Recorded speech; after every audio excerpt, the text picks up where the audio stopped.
All right, it's currently 3:45 a.m. and I'm gonna try and make a song. Who likes music? That's right. Yeah. No. Yeah. Baby, come. Baby, spend a weekend with me. We in France. I can get your ass here on a plane. When you land, tell me that you're on the way. On the beach, we can hear the waves crashing. Know the scenery is beautiful, flicking. These memories, I don't want you to miss it. Turn your location on, you ain't missing. I know your friends back home probably hate it. Know that nigga that you with probably shit. I know he hating, probably calling me a trick. But he hating cause he can't afford a trip. Damn. Baby, won't you come to spend a weekend with me, we in France. I can get your ass here on a plane. When you land, tell me that you're on the way. On the beach, we can hear the waves crashing. Know that scenery is beautiful, flicking. These memories, I don't want you to miss it. Turn your location on, you ain't missing. Yeah. Yeah, baby, we in France. They might stab me from behind, check my front.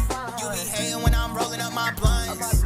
I see through the haze, bedroom hella grunt. Thinking about you for a while, baby. Conversations getting dry, me, I think you put a towel, baby. You and I with who? Don't laugh at me, I ain't out, baby. In fact, I'm finna pounce, I know your dumb ass hard to growl, baby.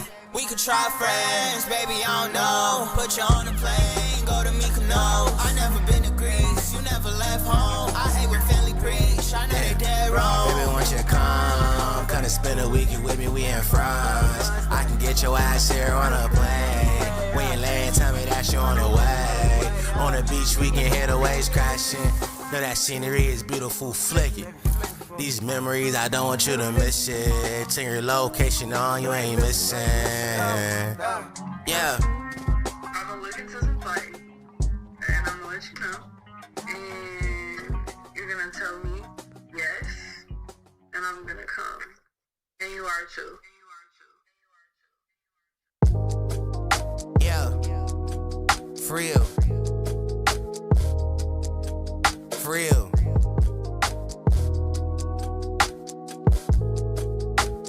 It all feel good, that star until that shit fall off.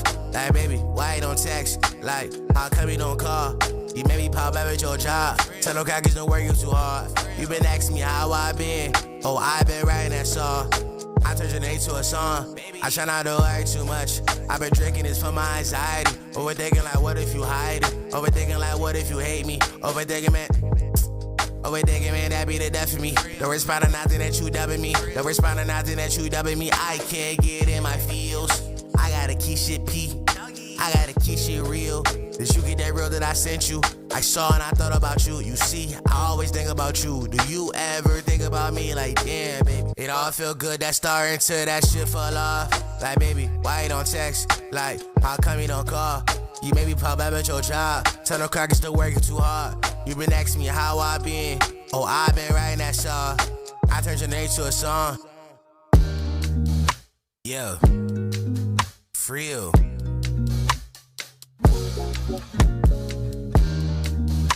Yeah. For real. Mama told me no good girls with a big butt and a big smile. I told her no, I'll play my bitch bad and I love her down. Long day, I'm gon' rub her down. Long time love not in my plans. Long term lay my favorite one. We faded while the sun's up. Mama told me no good girls and no chest tats and big boobs. I still fall for the same tricks. With me around, ain't no new moves. With me around, baby, don't change up. 304, I can save ya. 305, my lifestyle, that shit D just bite down. I swear to God, baby, damn. Yeah. For real. Oh, man. Yeah. For real. I should have a nigga, not a boyfriend. That's different. My fault. Nah, that's you lying, by the way. I definitely asked you have a man. I got a man, not a boyfriend. Though. Oh, alright. What's the difference? A man is y'all have an understanding, but a boyfriend is a commitment. I don't have a. Yeah. Fuck. I'm sorry for my Yeah. questioning, Gonna make your mind up, baby, if you friends are fucking. Cause you be taking nothings and you turn them into somethings. Man, I'm tired of all these waters, man, I'm tired of these assumptions. I don't wanna placate, I just wanna vacate somewhere at Bahamas. This is not a play date, girl, you're pushing 30. Why you got a two-set? Just follow my instructions. Just follow my instructions. You make it way too hard. You make it way too hard. You make it way too hard. You make it way too hard. You make it way too hard. You make it way too hard. You make it way too. Yeah. Gonna make your mind up, baby. Is you friends are fucking? Cause you be taking others and you turn it into something. I'm tired of all these waters, man. I'm tired of these assumptions, man. I don't wanna placate. I just wanna know if this is something you do with everybody I go. If this is something you need to do to get your mind straight, bitch. I would hate to see you with your mind straight. What's up with all these mind games with me? I don't think that's cool, my darling. Manipulating niggas, is that your sauce, my darling? Didn't think that's what you, my darling. Gonna make your mind up, baby, if you friends are fucking. Cause you be taking others and you turning into something.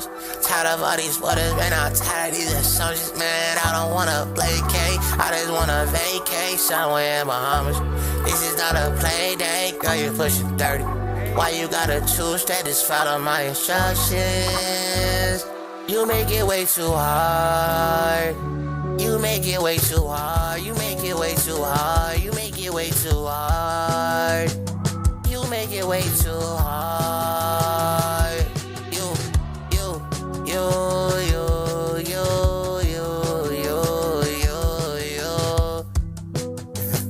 We here, everybody. We here, everybody. We here. How we doing, everybody? Welcome in.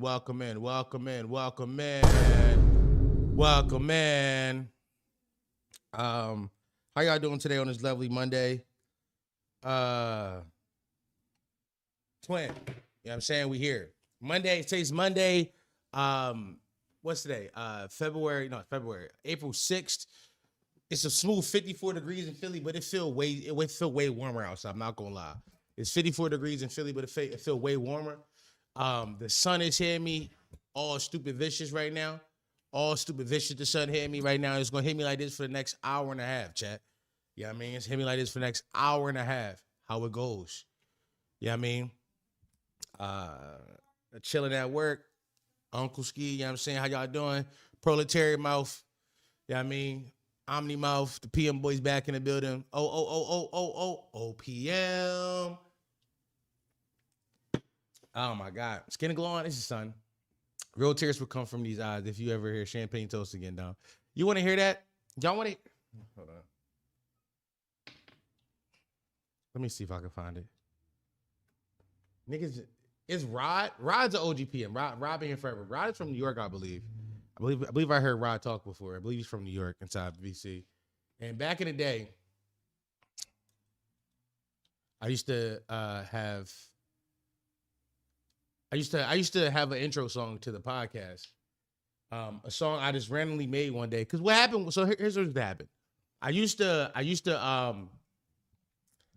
to play music on the pod, and we still do that. Obviously, I used to play random people music, and then before I signed my Blue Wire deal, and after I used to distribute the podcast through Anchor, like the RSS feed. But Anchor got bought by Spotify when I was distributing through them, and once Anchor got bought by Spotify had like a copyright system, so I had to stop playing music because pods was getting taken down. So I was like, fuck it, I'm gonna just play my own music, which is kind of like a thing we still do today, which is why at the start of the stream, like I start the streams with like my music, because like I can't copyright myself, and I'm still in these beats, but the producers usually ain't caring. So I made a song, and it wasn't by accident. It became an intro song, but it became something that was like we had like a whole thing to it, and Chad is asking for it. This is 2 streams in a row now. Yeah, I mean, I'm gonna just play it. Let's. You know what I mean, Chad? Hold on. OGPMs. Do I do the whole thing? Like, do I take it back, yo? Do I really like take it back in a day with it? Like, do I do the old intro and all that? Like, y'all tell me, do I really take them back in a day with it? I gotta take them back in a day. I gotta do the whole thing. I gotta do the whole thing, the complete intro, one time for the one, take it back for them. One time for the OGPMs. Fuck it, man. Let's do it, man. First of all, is this the right one? I don't even know what's. This is probably this one. Here we go.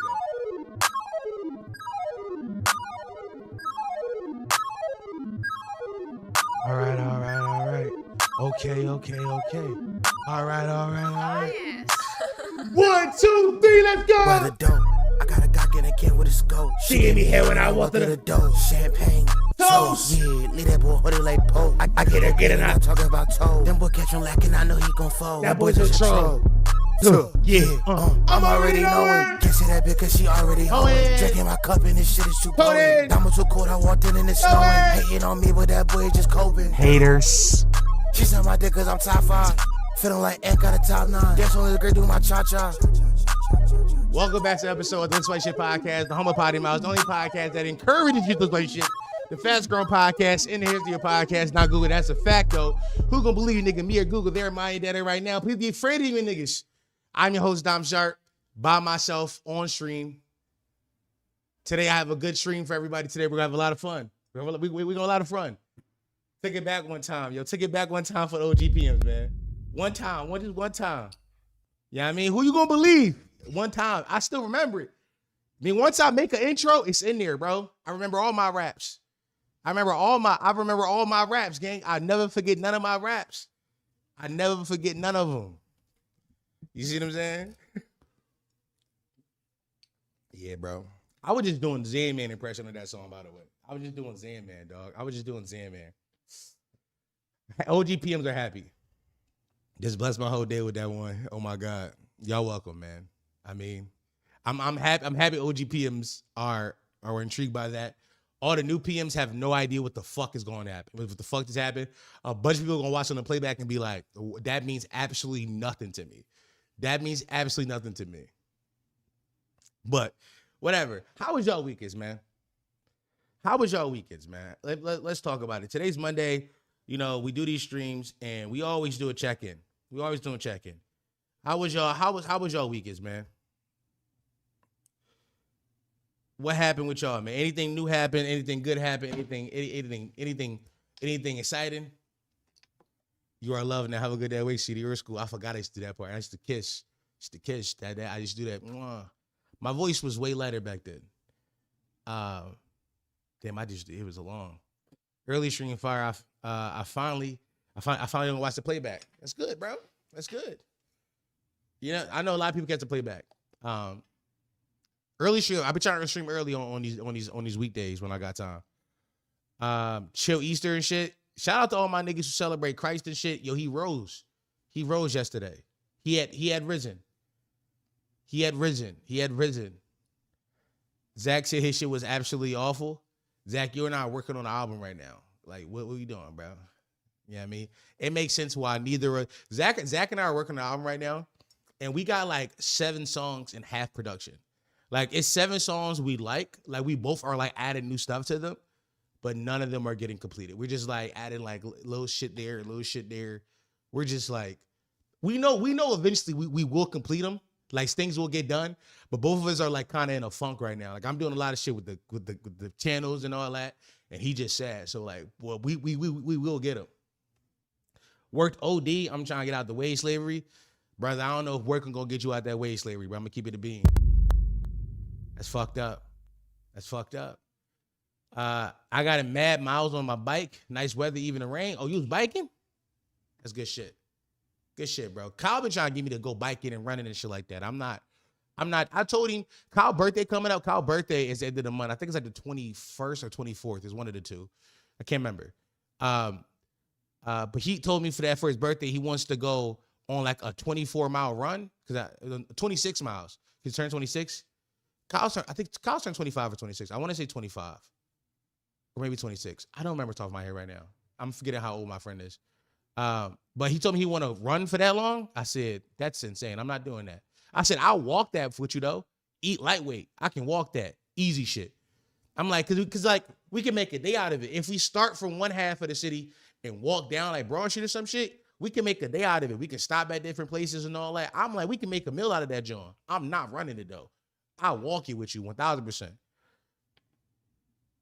Also, I'm fat too. Like, that's high impact on my knees and joints and shit like that. I can't do that, bro. Bro, I'll build you a bike. Real shit, you build bikes. You heard about Rakai shit? Afro-Pessimist up 1,000. Afro-Pessimists will always cite Rakai and Kai. Rakai and Kai. And most of those black streamers is like the reason why, I mean, for their Afro-Pessimism. Whether it be in relation to how they feel about black people or how white people view us, they will always cite those kind of niggas. And by the way, I'm just now starting to learn about Afro-Pessimism, so I don't really have the firmest grasp on that ideology. But from what I understand, they always cite that nigga. Lessons, you telling me the people got something to do with this? Let's all go to Jerusalem. I'm not going to Jerusalem. That's peace though. Pretty sure 4 is older than Kyle, so he's probably just turned 26. Yeah, that makes sense. I think he is turned 26. I'm Afro-pessimistic because of capitalism. I mean, that's thorough. I mean, I think that's. I'm trying to figure out how those two ideologies connect, but I can't right now, and that's fine. One of these days I will. But yeah, no. Yeah, fucking Zach and I are working on an album, by the way. 4 older than Kyle? Yes, 4 is older than Kyle. Yes. 4 and I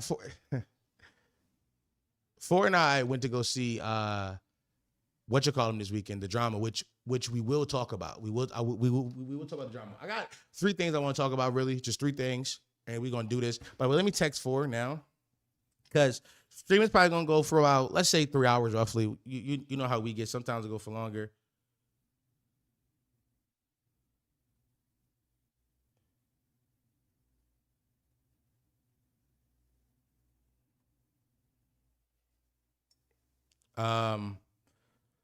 Let me text 4 right now. Be here by 7. Get a mini bike, Dom? No. You heard the RP Castro check? I did. Y'all want to hear some of the shit that Zach and I are working on? We have not finished anything yet, though. Not finished anything. Zach and I have, like, this one's Zach and I, this one's Zach and I, this one's Zach and I, this one's Zach and I, this one's Zach and I, this one's Zach and I.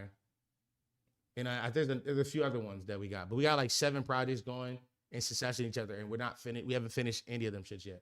Will we finish them?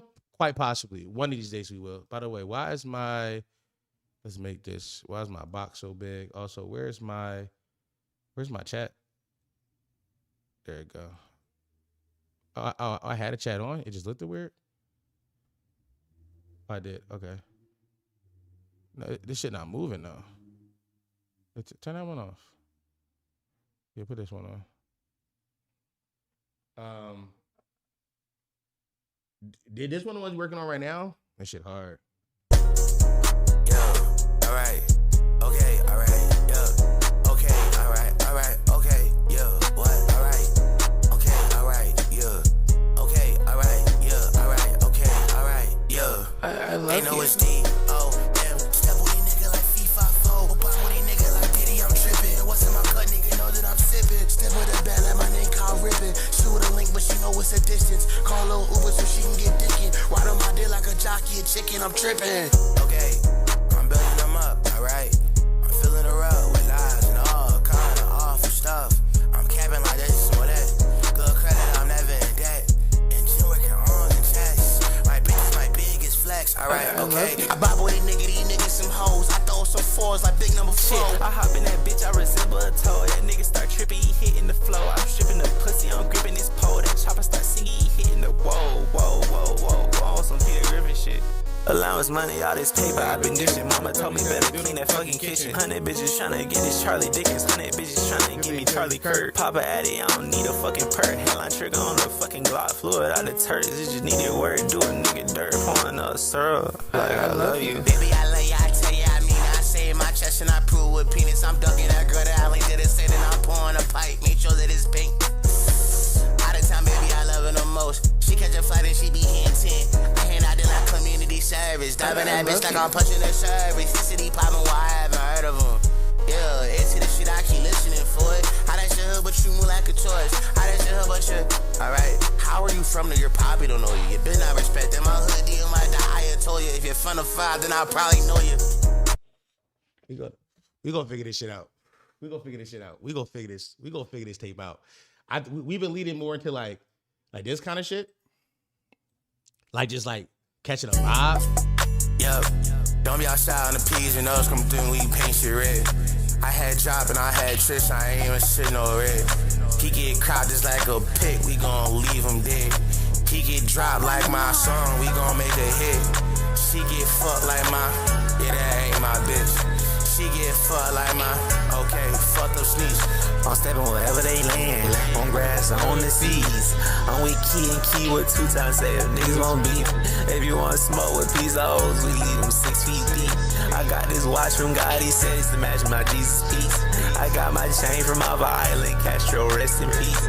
See my new bitch, she from the islands, yeah, she from the sea. Yeah, my new bitch, she bad, she horrid. Pop out range, the whip is foreign. My crew crank, the shop is soldier. My shit so in the ground like gophers. I got an ace on my sleeve like poker. I get my youngest to do it for tokens. My bitch, it might do it for goons.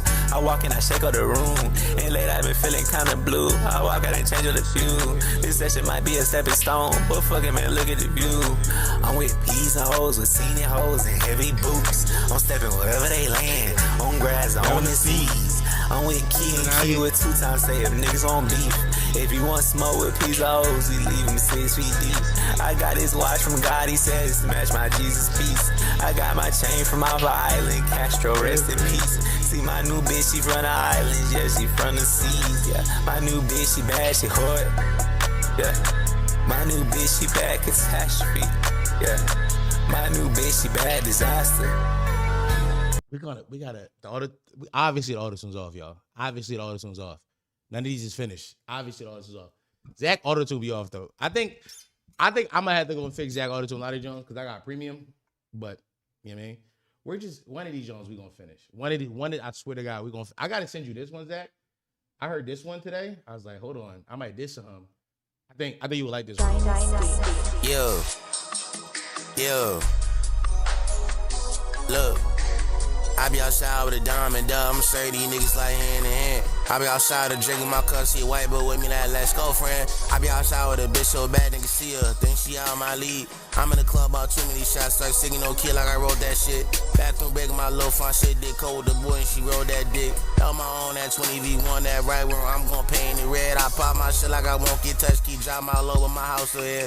And in that game's only tough online, they rats, they roll, keep poking that chest and it might get shot, alright, okay. Tryna be cool, but not really. I'm from the P like Big Willie, be with y'all niggas really been shit like, yo, okay. Look at my ops, I need a new batch. Reading nigga like, okay. Reading nigga like, bullshit I got. Deleted these hoes like bullshit I fuck. They want a verse, but that's enough. They want a vid, but that's enough. Still my P's and Q's, I serve them.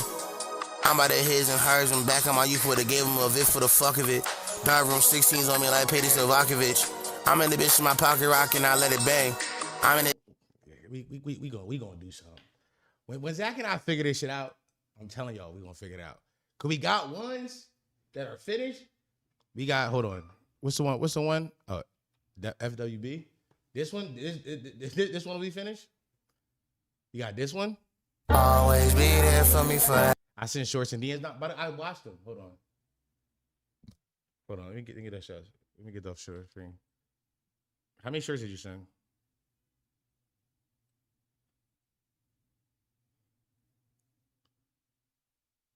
Hold on. What the Ford just sent me? Hold on. My fault, I was vibing too hard, yo. What happened? I wasn't gonna talk about the J shit. Kanye will hell on riots for the summer at the head of. I'm deeply committed to anti-fascist and have been my adult life. I lived in Kibbutz for many months, 1970, then was attacked on October 7th. Having had a person in my life for the last 15 years who suffered from mental illness, I've witnessed many episodes of despicable behavior, and I had to forgive them and move on.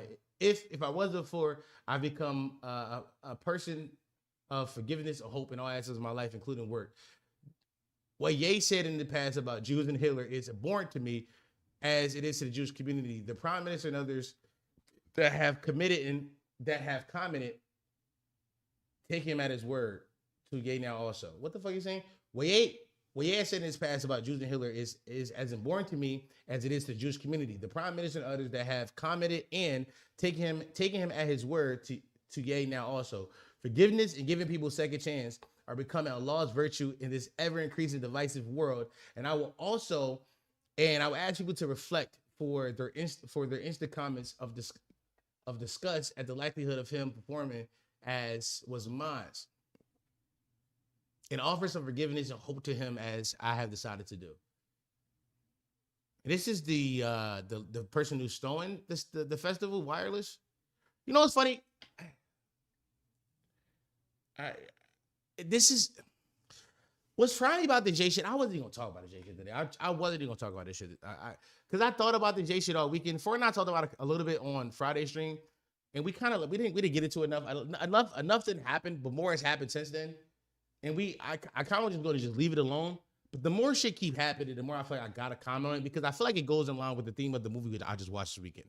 The drama is about second chances. There's a movie about second chances. I want to talk about that a bit later. And I feel like people are trying to like use that same ideology, that same idea about on Kanye right now. Like, how come he don't deserve a second chance? Because a lot of people were like kicking his back in.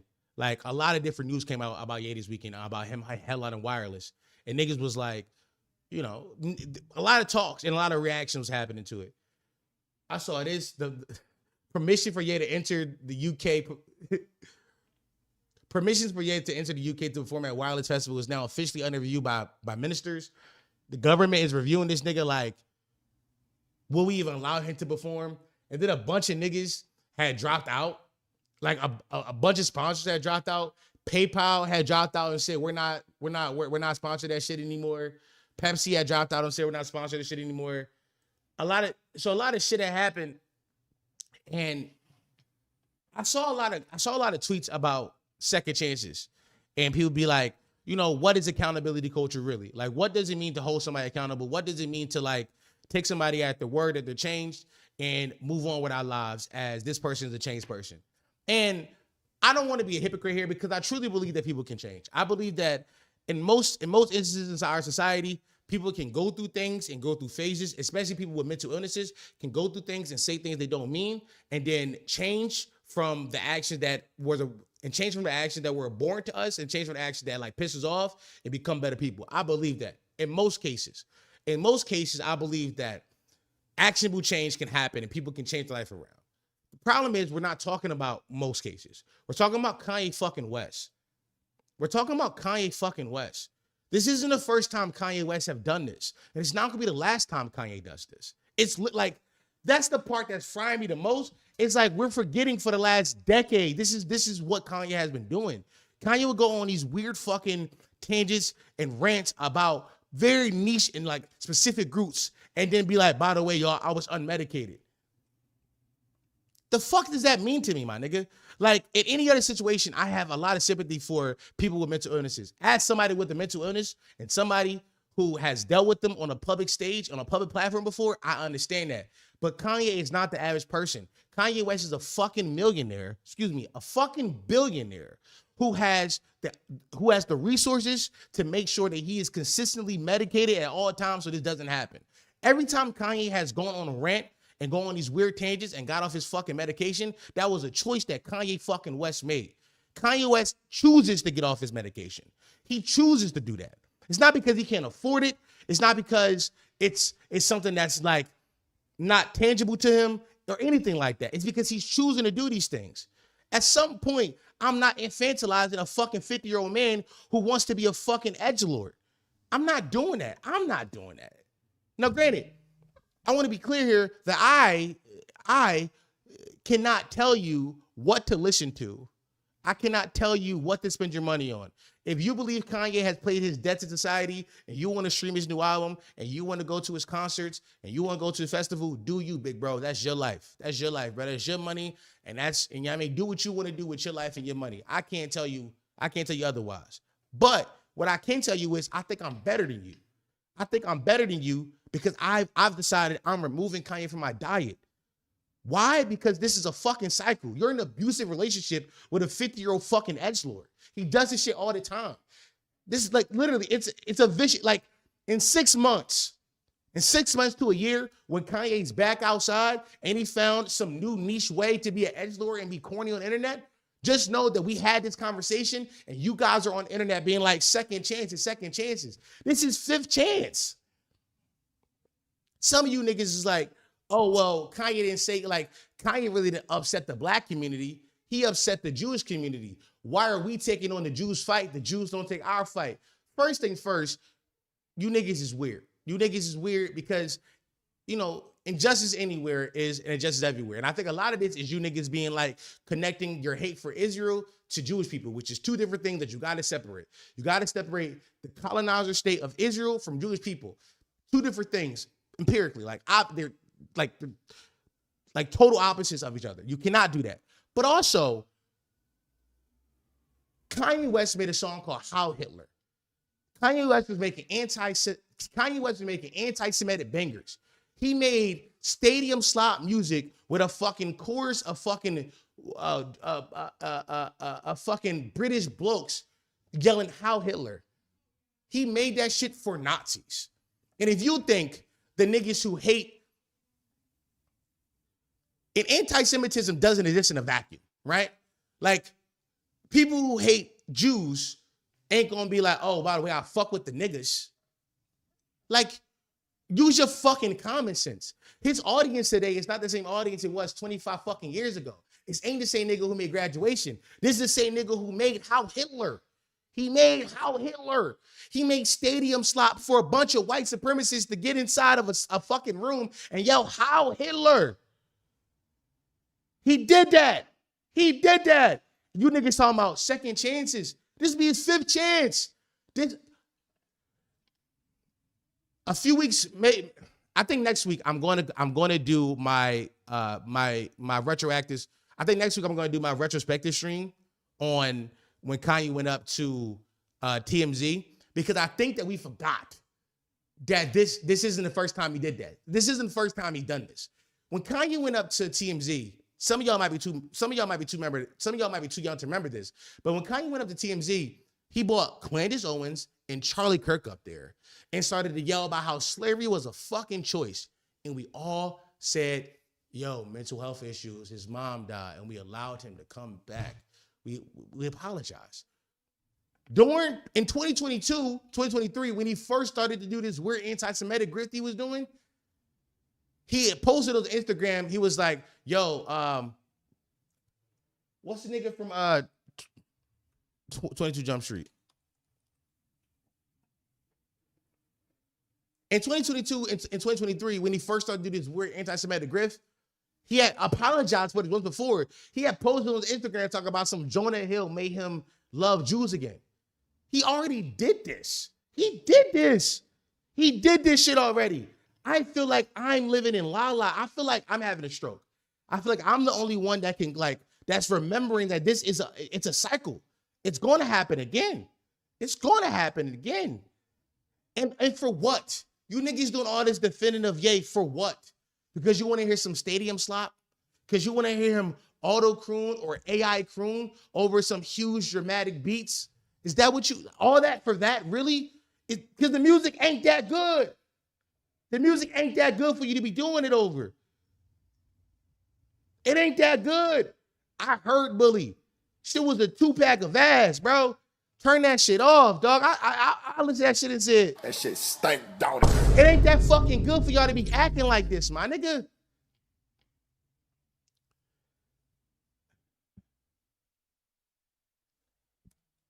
This shit fries me big time. It fries me because, like I said, I want to be understanding of niggas with mental health issues, and I want to believe in second chances. I want to believe that people could change. I want to believe these things. But I'm not putting that faith in Kanye West. I'm not putting that faith in Kanye Titter. Not that nigga. He's going to do it again.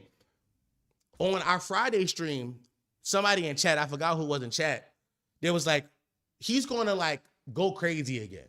He's going to do another rant, but he's not going to be anti-Semitic again. Next time he go crazy, he's going to say, oh, by the way, I love the state of Israel.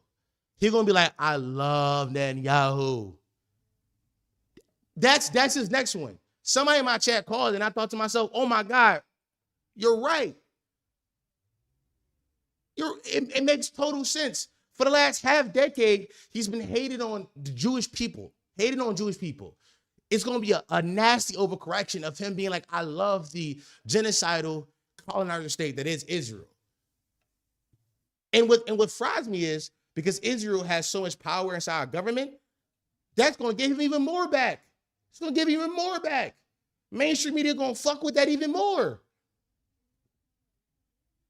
Not because the Jews run, there's some secret Jewish cabal and they run a state, but because the state of Israel is America's butt buddy. And it's going to work. And you niggas going to be stuck with your dick in your hand and shit on your face because you've been fucking eating his ass and be like, how was I supposed to know he was going to do that?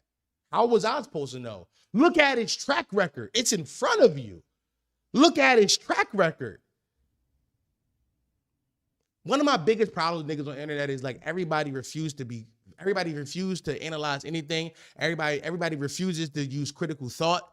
Everybody is just like taking everything at face value and being like, it is what it is. But this isn't one of those situations where it is what it is. This isn't that. The nigga is insane. The nigga is nuts. And he doesn't care about actually getting better. He doesn't care. He's going to get off his meds again. He's going to go another rant. And all of you niggas who is sucking his dick talking about some second chances, remember, this is his fifth chance. This is his fifth one. This Kanye shit fried me to oblivion this weekend, bro. You know what's funny? I had that on my list of things I want to talk about because it does connect to the themes that I saw inside the drama of second chances.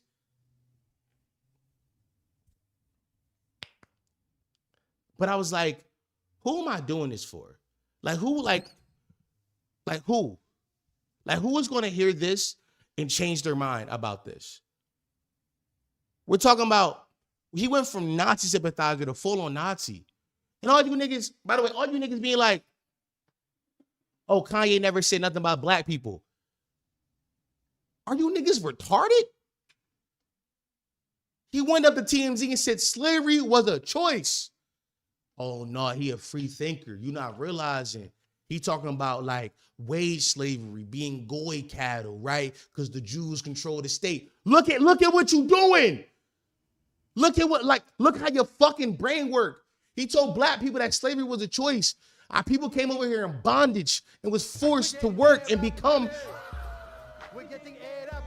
Our people came over in bondage and was forced to become America's first capital. And he told us that shit was a choice. Fuck you mean? And then even inside more recent history, the nigga adorned an all black KKK outfit. Did y'all forget?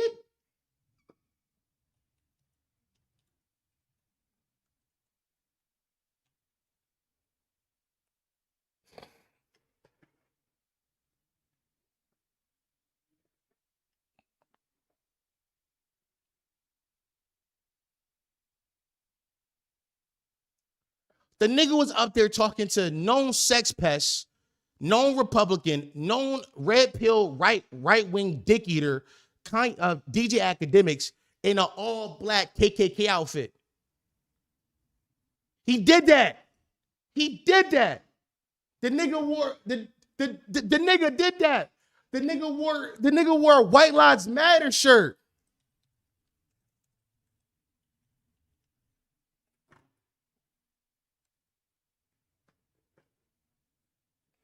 The nigga wore a White Lives Matter shirt with Candace Owens. We talk about one of the biggest pieces of right-wing propaganda on the internet.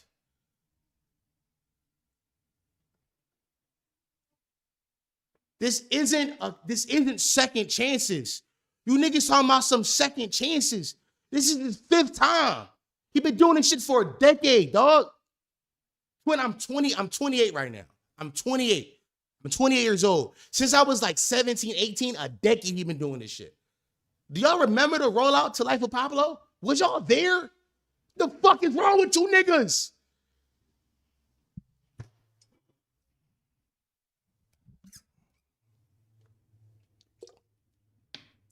Oh, he paid his debt to society. No, the fuck he didn't. What I saw, hold on, let me see one tweet I saw.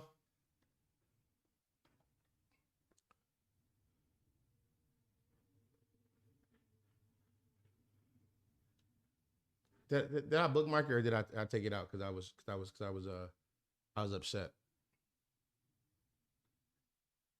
I think I did. Hold on. Let me see if I can find this shit, bro.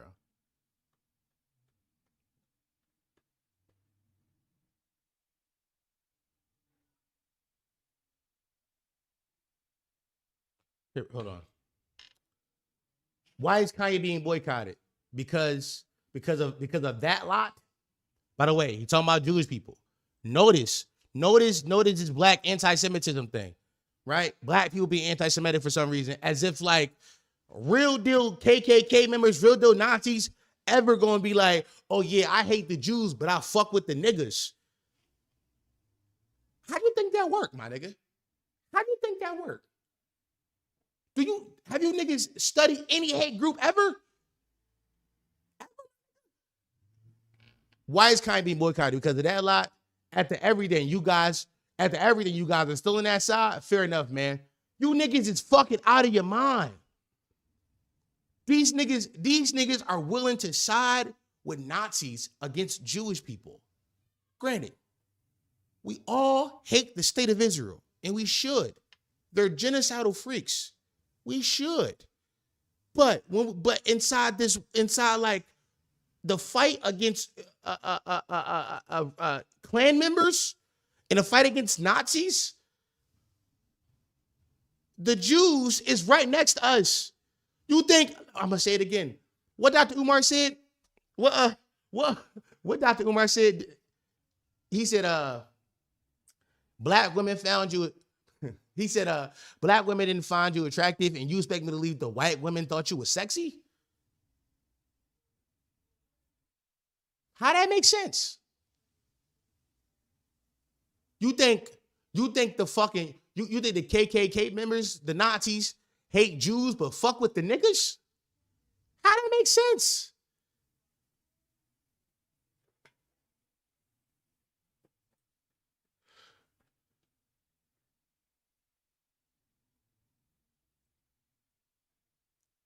By the way, this tweet fried me. You think Elon is a Nazi and still use Twitter, but you can't understand why somebody would go to a Kanye concert. What fries me the most about every single Kanye defender tweet is that it lacks any kind of like real intelligent thought, any logical road that anybody will walk down. You think Elon's a Nazi and still use Twitter? Facts. I do think Elon is a Nazi. I believe that, and I still use Twitter. Facts. What now? Why? Because Twitter is and has always been the town square. Throughout my entire life, Twitter is where people have gone to get their news, to get ideas, to communicate with people. I'm not using Twitter in support of Elon fucking Musk. Now, granted, do I pay for Twitter Blue? Yes, but I pay for Twitter Blues because I am slightly retarded and I can't spell sometimes, and I like to edit my tweets. But most people are using Twitter and not financially supporting Elon at all. So try to connect this to, but you can't understand why somebody will go to a Kanye concert. Why? So what you're saying is, basically what this person is saying is, so you hate Nazis, but there is a inevitability of you having to use something, a product that they own, versus, but you can't understand why niggas will go to a Klan rally.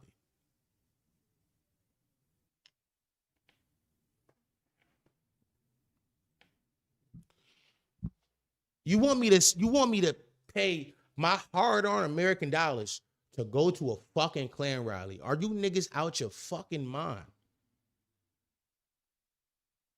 I'm not like. I think. Listen, I'm going to reiterate this shit one more time. I cannot tell you what to. I cannot enforce what you listen to. If you don't listen to Kanye music, that's you. That's your time. That's your ears, buddy. Do you? I can't tell you what to spend your money on. That's your money. That's for sure. It's your life, bro. Fuck it. Fuck it, it's your life. But what I can think is that I'm better than you. I'm better than you because I have a fucking backbone. And I'm not about to just throw my political identity away because a nigga made some fucking stadium slot music that I like. Because a nigga made an album that I liked 25 years ago. I'm going to stand for something.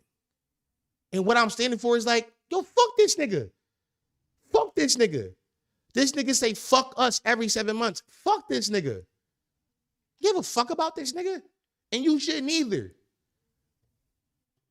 Shit fries me, bro. Shit fries me, bro. Shit fried me big time, bro. I ain't gonna lie.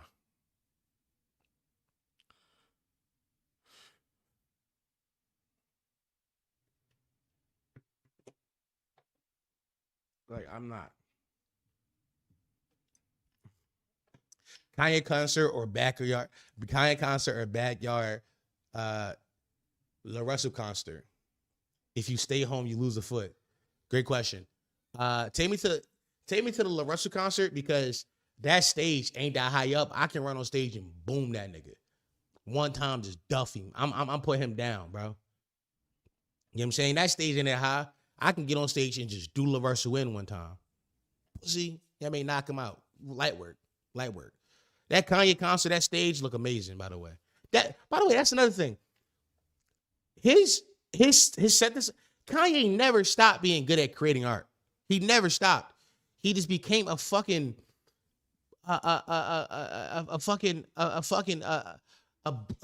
fascist bootlicker. Like, okay, like, you know what I'm saying? Like, whatever. You know what I mean? Vince McMahon never stopped being a good booker. Yeah, I mean, he took WWE to be $1 billion industry. He was always good at booking. He knew what the audience want. But he also is a fucking rapist. You know what I'm saying? Like, two things can be true. Like, yes, you can be good at your job and be a fucking rapist. And I'm not into separating art from the artist. Yo, I learned the other day, I saw a video. Let me see if I find that shit. I learned the other day that the phrase separate the art from the artist was initially used for dead creatives, like book writers, who, like, for their time were like, you know, for their time, they were like, might have been progressive. But looking back on it with our new politics, we're like, oh, he owned slaves? What you mean? What you mean he didn't believe women should vote? What the fuck is that about? This guy's weird. So separate the art from the artist was originally used for niggas like that who was dead. And as times changed and like the idea of what was progressive became further left, as happens in history, we look back on it and be like, don't judge them because for their time they were progressive. I learned that is what that phrase was used for. Niggas on the timeline be using separate the art from the artist to defend rapists. Niggas who raped a bitch 3 years ago. Huh?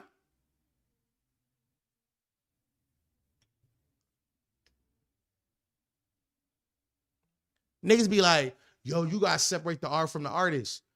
You talking about the nigga who raped a 12-year-old 6 months ago? Yeah, but like, we gotta separate. No, I don't. No, the fuck I don't, nigga.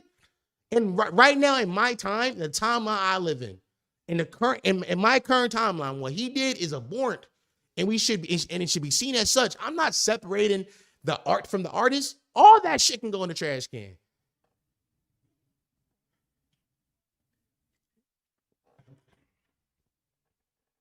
That shit fries me, bro. Separate the art from the artist, and it's literally non-vicious, bro. That's what I'm saying. Separate the art from the artist, and it's non-vicious. What we doing, bro? What we doing? Forward selling is separated from non-vicious. So tell your man this message. Yo, Ford, bro. I'm not separating the art from the artist, bro. 9 victims, bro.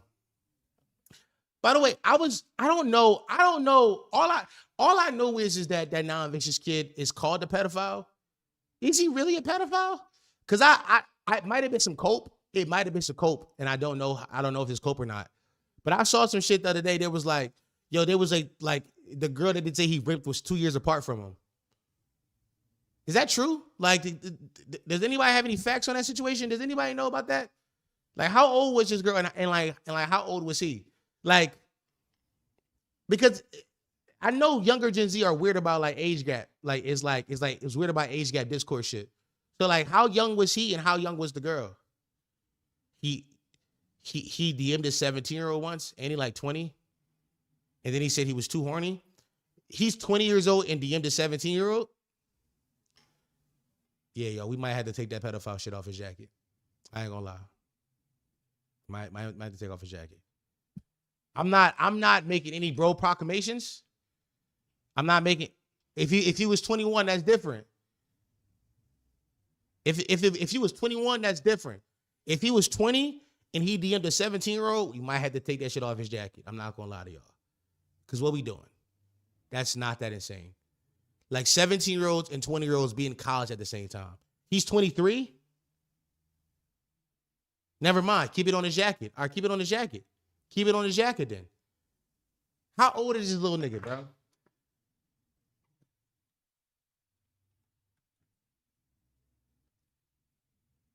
Well, he's 23. Never mind. Keep it on his jacket.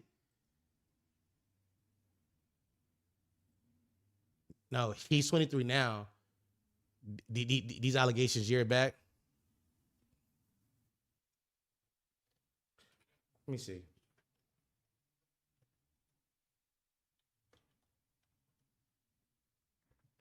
What happened? The allegation's false, yo? All right, I'm not, you know what I mean? I don't know what's going on, man. I don't know. I think he was 19 turning 20. I think he was 19 turning 20, trying to talk to a 16-year-old, but he didn't link her or nothing. 19 and 16 is a bit more weird. 19 and 16 is a bit more weird. I'm not gonna lie to y'all. 19 and 16 is a bit more weird. Did I miss talk about the movie? No.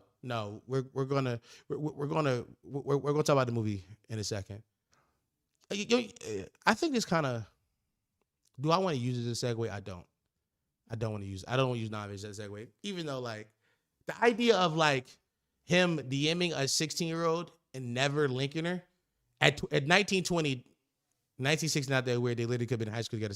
It's a little bit more weird. It's a little bit more weird because he is like out of high school now. If she was 17, you know what I mean? But that's the thing. To be honest, and all that teenage shit is like, y'all all teenagers. Like,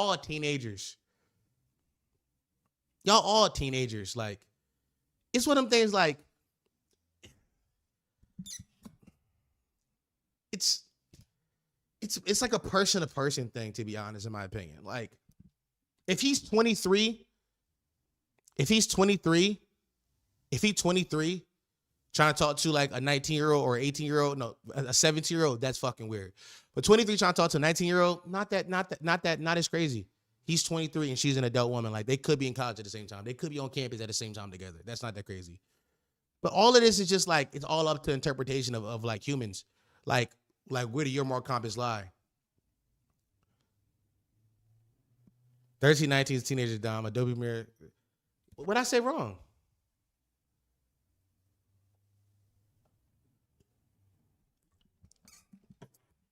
Either way, you can keep it on the jacket. I'm not defending him. You can keep it on the jacket.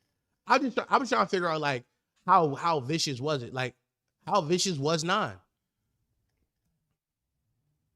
A 16-year-old. I'm with you though. It's weird. It's weird regardless. It's weird as fuck. It's weird as fuck. It's weird as fuck. It's weird as fuck.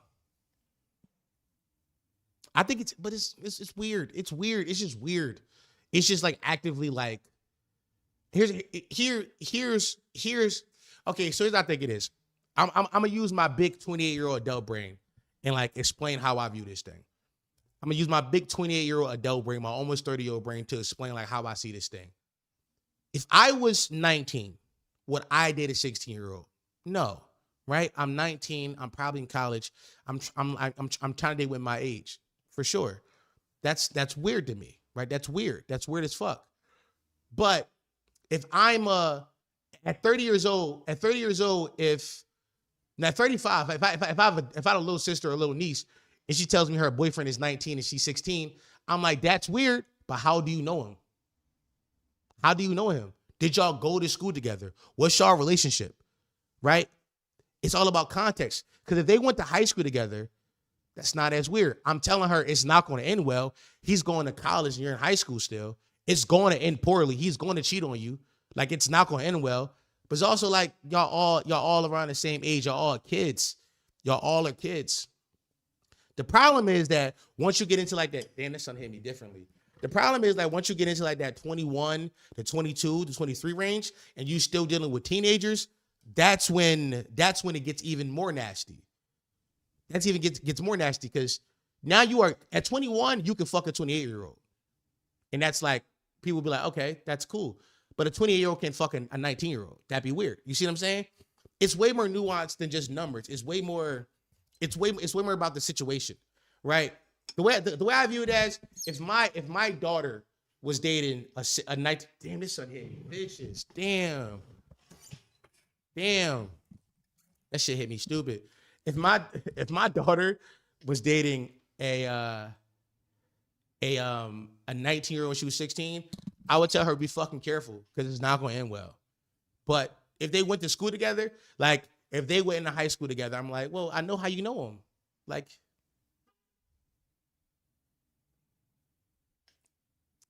but all of it is weird, I think. I understand when people think it's weird, but I do think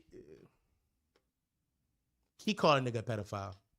He called him a pedophile, y'all. Keep doing it. Keep doing it. Keep doing it, man.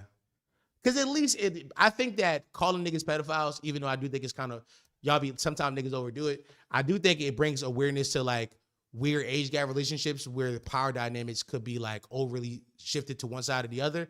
And if it brings awareness to it, then that's all that matters then, right? If people are more conscious about, how does my age and how does my footing in life compared to theirs give me advantage over them, then we would have less instances of like that kind of like statutory rape type shit. And I think that's a net positive though. That's a net positive that I think we could all be like, oh, well, yeah, like you got to be a social pariah for this. But if it means more kids are being like proactive and like thinking about the age they're dating, W.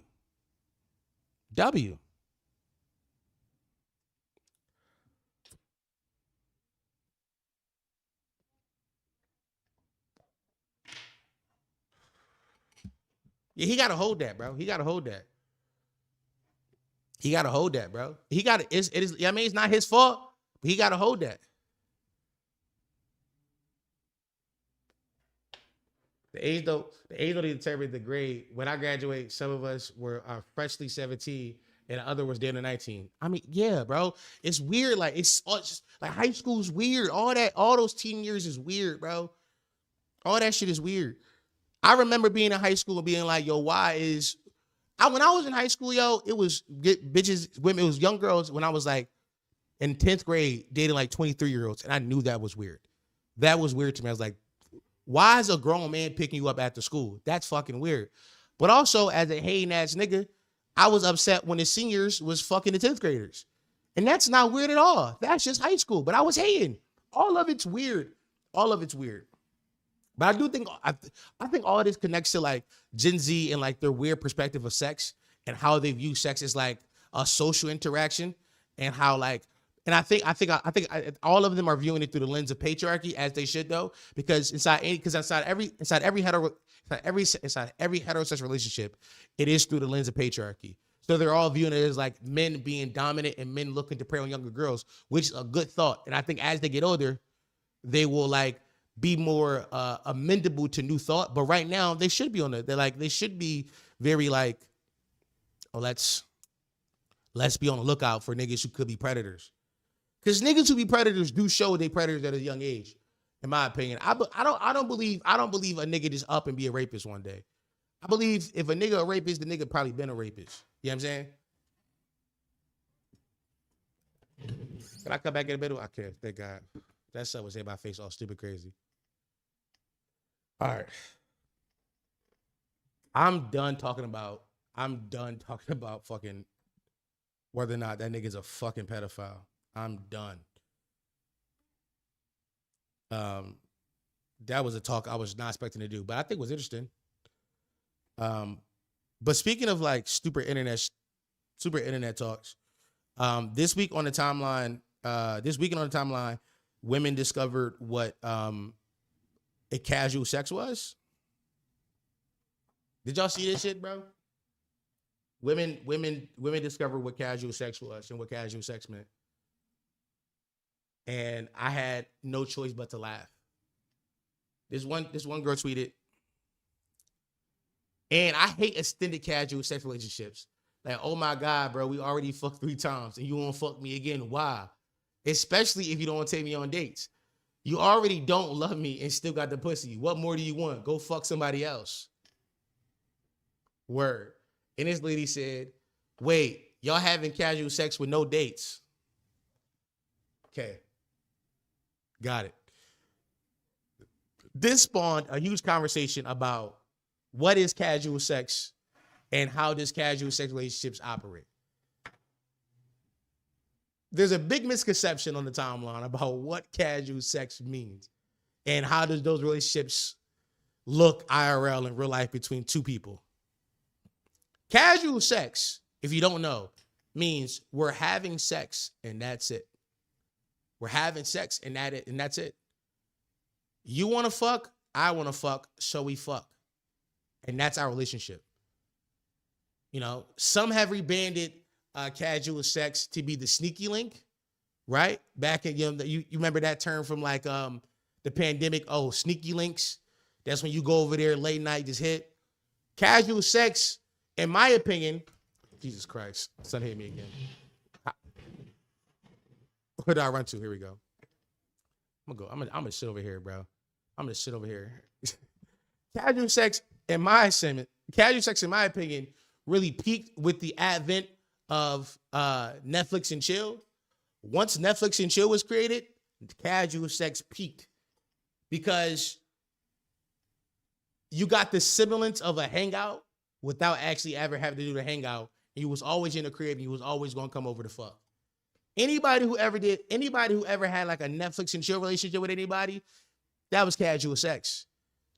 Y'all was just linking and fucking. That was casual sex. A young lady on the timeline who, by the way, fine shit. She said this. She said, my casual sex.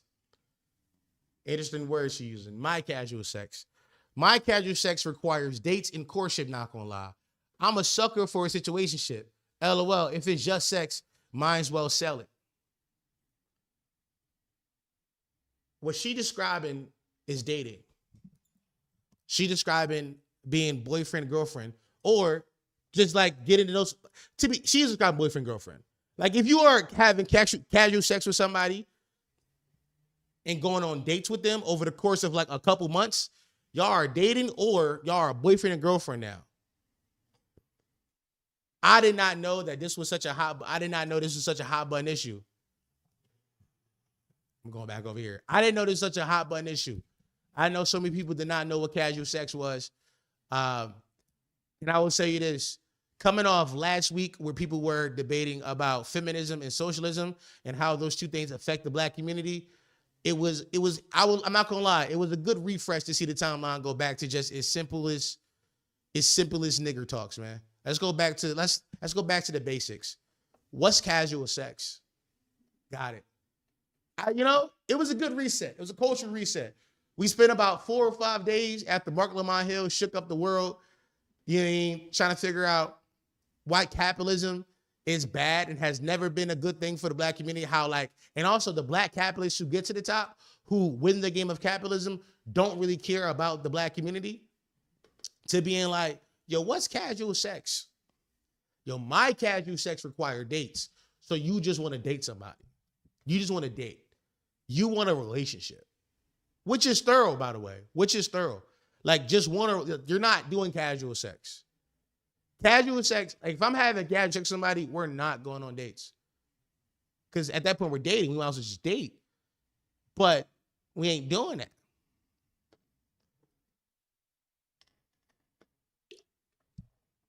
All this because folks don't want to feel shame. Fuck who you want to fucking keep it rolling. To be fair, I think women have it tough inside our society, man. Damn, the women, yo. The women have it tough. Because how women are socialized, they're socialized that a relationship with the man should be transactional. They're socialized that way, right? And I think all of us are kind of socialized this way, to be honest. Like both men and women, but women are especially socialized to be like, if a man loves you, if a man wants you, he will court you and he will give you things. Like if a man wants you, he'll take you out on nice dates. He'll bring you flowers. He'll bring you gifts. And that is their idea of like a relationship of any kind begins and ends with the transaction of it all. What am I getting out of the relationship? What am I receiving? A woman being like, casual sex just means like, I'm gonna give you my body, but what do I get in return? Dick. But dick isn't a return to them. Like, they're not seeing the exchange of two adult people having sex as an equal exchange. Right? Two adult people agreeing to have sex with one another is an equal exchange. But because of patriarchy, right? Sex is not something that men and women do together. Sex is something that men do to women. So women are like, I allow you to have my body. I allow you to have sex with me. If I allow you to do that, what do I get in return? I want dates. I give you this, you give me that. It's all patriarchal, heteronormative bullshit, right? And I don't blame them for it. It's how they're socialized. It's how they're socialized. And it's fucked up though. It's fucked up though, twin. I'm not gonna lie. Fucked up. I feel bad for women, yo. I feel bad. Cause imagine you are like having casual sex. This shit's still bright as hell. Imagine you think, by the way, fuck this. Imagine you're a woman and you think that you're like having casual sex with somebody, right? You're having casual sex. And then he like, okay, cool, let's do it. And then like 3 weeks into the relationship, he don't take you out ever. You like, whoa. What the fuck is going on? How come I'm not getting nothing out of this? Whoa, wait. We got to do, like, you're not going to take me out. You're not going to buy me flowers. Like, where's the courtship? And he like, that's not what we agreed upon. We agreed upon casual sex. And she like, that ain't casual sex to me. Now it feels like you've gotten cheated or robbed because how you're socialized, your definition of this thing is different than the actual definition. Fucked up. Another rule, if you don't make her come at the 3 links, you gotta take her on dates. I'm not gonna lie. What woman you know, what kind of bitches y'all fucking is giving you 3 links of not making her come? Maybe some of the, I don't know. Maybe I don't know too many women like that, yo. What kind, like, where y'all fond of them? Where's the dumb bitch factory at? Let me know. Because I never met no lady who was like, oh, you fucked me once and you didn't make me come. I'm just fucking her and I'm not making her come and she gonna let me keep fucking her? Why would she? Not only is she not even getting the socialized benefit that she believes she's promised, right? Like it's fucking Israel of like a date and courtship. She also not even getting a nut. Why would she keep fucking me? Who is this lady?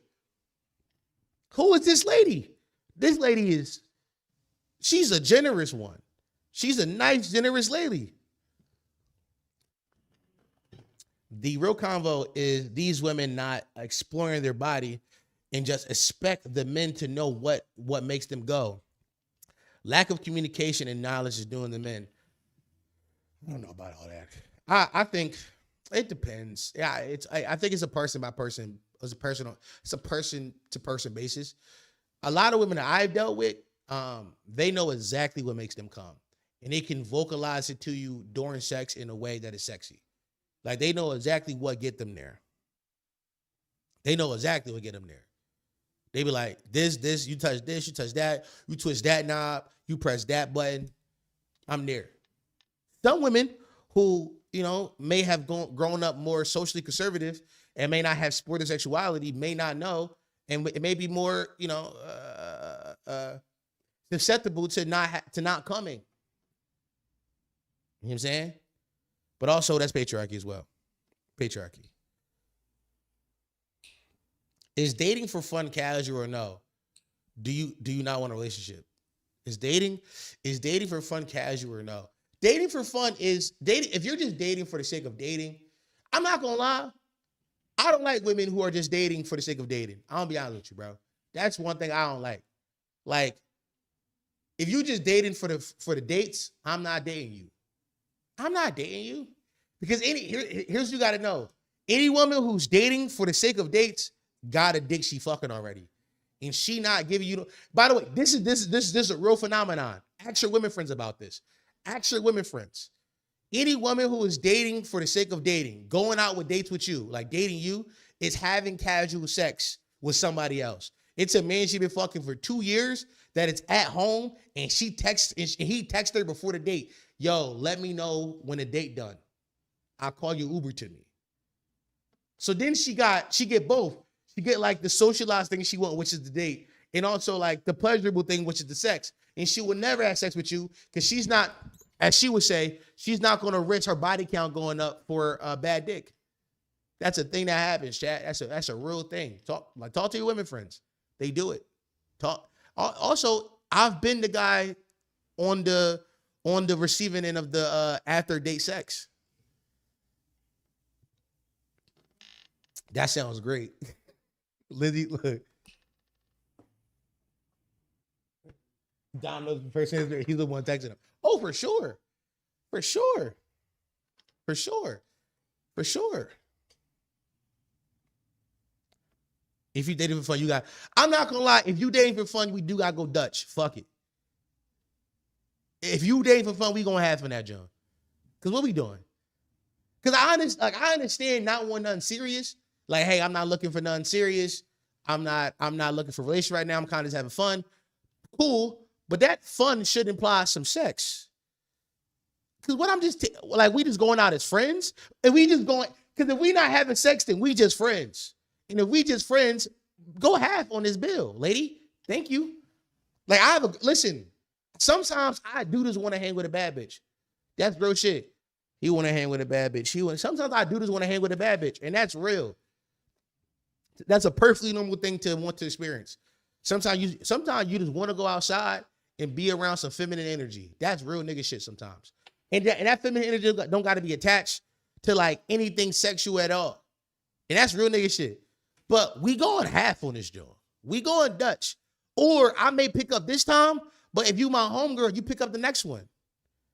But we dating and I'm picking up every time. We not fucking. What are we doing here? We're friends. We are friends who hang out. We're just friends, which is cool. But you got to pick up one of these dates, man. You got to pick up one of these hangouts.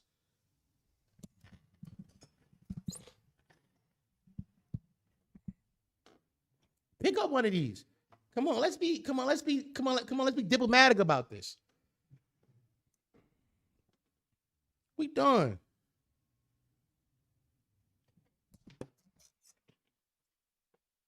Because ain't nothing fun about planning and paying for every date. No, nothing. Every now and then, like a couple of, yeah, for sure. Like, you mean?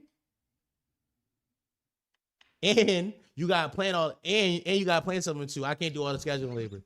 Yeah, no, for sure. Help. I'm not gonna lie, bro. I like when my homegirls be texting me like, yo, you want to do this thing? Love it.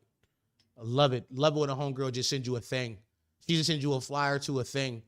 Oh, you want to do this? Yeah, for sure. I'll be there. What time? Let's do it.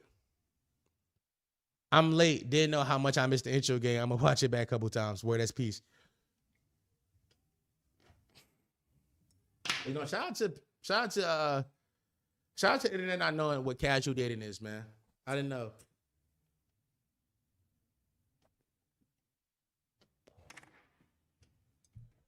LOL. I mean, dating for fun / friends with benefits. Does that come with casual? Does that come under casual or dating? You asked a lot. You asked a lot there. If we're just if we're dating for fun, if we're just having fun, that does go under casual, but we fucking. No, we might be dating. No, we're dating. We're dating for sure.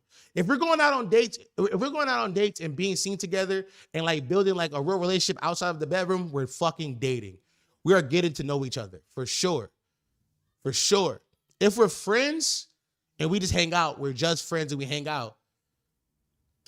Now, friends with benefits is a different thing. The problem with friends with benefits is that people don't be good friends to people they fucking. Like people don't know how to be like an actual good friend. So niggas be like, oh, we're friends with benefits. You haven't called that girl in 2 weeks and you only call her at 2 a.m. when you want sex. When last time you just checked on her? How can you be a good friend with benefits if you're not doing the friend part? All you doing is the benefits.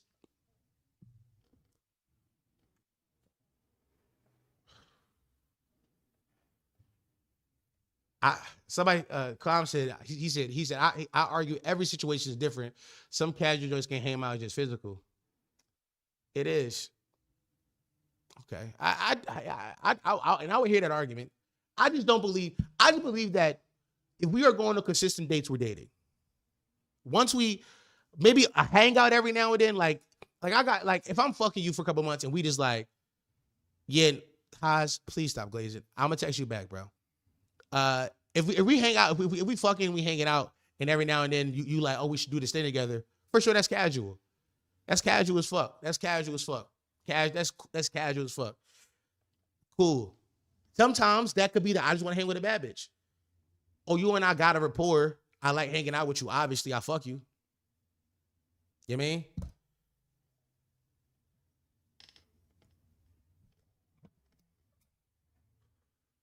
Casual just means y'all know this ends if either of you find your one, and this ain't serious or exclusive, in my opinion. Yeah. Okay, I see that. Yeah. I can see that, yeah. That makes sense. That makes sense to me as well. Sometimes shit really do be like, yo, we just, you know what I mean? We ain't doing too much. All right. Dom's destined to be Gen Z's foremost relationship expert. I'm not though, bro. I just like, I'm 28 and I've had like, I think I've done every kind of relationship style at this point in my life. I think every kind of relationship style that there is to do, I've done it. Just by like sheer just being outside. You know what I'm saying? Just doing it. Just doing like everything. You name it, I've done it. You've named it, I've done it, my nigga. Every single approach. Thruples, tried that. I mean, different kind of like, different kinds of poly. Did that, monogamy. The only thing I ain't done yet is a polycule. And I'm not even against a polycule. Actually, a polycule would be like, in my opinion, it's the most fiscally responsible. A polycule is the most fiscally responsible thing you could do. I've made this joke for years on end now. For years on end, I've been saying this. Dom ain't giving up his butt yet, so he can't be. I learned a lot from Dom because my older brother wasn't in my life much. But that was sad. That was sad. I'm sorry. Well, I'm happy I get to be here through you. I'm happy I get to be here for you through the screen. Like I made a joke forever now. A polycule is probably the most fiscally responsible one. Also, it's the most beneficial for everybody. Girl, lady, please go get another man and make sure he cool. I've always said that I would be in like a real poly situation where like there's multiple partners and multiple genders in it. Few things I need. Number one, your other boyfriend, he gotta be good at games, and he gotta like be good at basketball. That's it. That's all I ask. Like any girl I'm dealing with, if she would like want to introduce a poly thing to me, where she also had another partner, I'd be like, word for sure. Number one, does he have a job? Does he have income? And can he help pay bills inside our house? Yes, that's a check mark. Number two, is he good at 2K? Yes, perfect. Love playing 2K. Love, you know what I mean? I got somebody to play the game with now. Number three, can he hoop? Because like, now I got like a friend to go hoop with. Now I got a built-in friend. Niggas don't know how hard it is to make friends in your 20s. It's hard as shit. It's hard as shit to make friends in your 20s. Now I got a baked-in friend, and our common interest is this woman we both fuck. Light work. Word. Yeah, bro. Yeah, bro. Let's go hoop. Let's go hoop.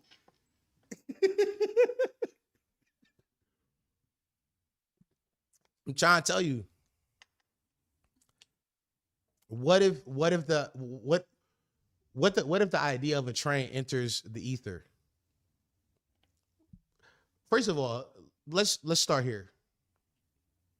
If we are inside a polycule where like there's multiple partners, I mean, let's say like this. Let's say it's a 2v2, 2 girls, 2 guys. Trains is happening, bro. What are we talking about? Or orgies, bro. Group sex is happening, brother. We're having group sex.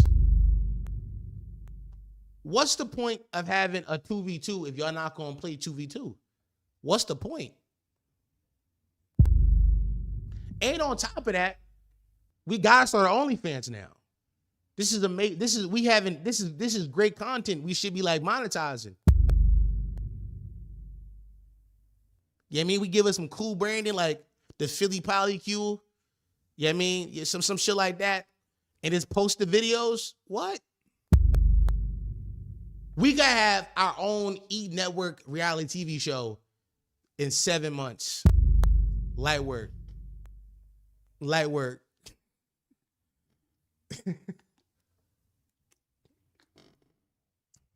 Like, what if he 21s you in 2K every time? You gonna start to hate him? Nah, bro. I'ma just grind and get better. I'ma just get better, bro. I'm a grind. I'm supposed to hate him because he good on the sticks. That's crazy, bro. I gotta get it together, bro. I gotta grind, bro. But also you also got to realize what that means is whenever he and I hop on rec, we hop on the part. Now, like, I know he gonna carry me. I got a nigga to carry me to like some wins. W. Sound like you. I'm hearing nothing but plus sizes. I'm hearing nothing but plus signs. You see what I'm saying? Think about it this way. So now I got a nigga to train with on some Goku and like Vegeta shit. You know what I mean? Like he really pushing me to my wits end. Like he really making me like get better at the game. And then on top of that, when it's time for us to go outside and do it the niggas, yeah, I mean, I know he a worthy opponent. He do it to niggas. He do it to me. Word. Niggas you not seeing the perks of this whole thing. You know what I mean? Can he do the pod with you every now and then? First of all, bro, we doing a pod together, the whole Polycule. The Polypod. Lock in. You see what I'm saying? Like, you know what I mean? All 4 of us, we doing a pod together. What you talking about, bro? Come on, bro. We getting a Spotify deal in 6 months. With my know-how, with my natural know-how. Come on, gang. We getting a Spotify deal in 6 months, gang. Come on. Lock in. He sells in rec, but it's untouchable in recs.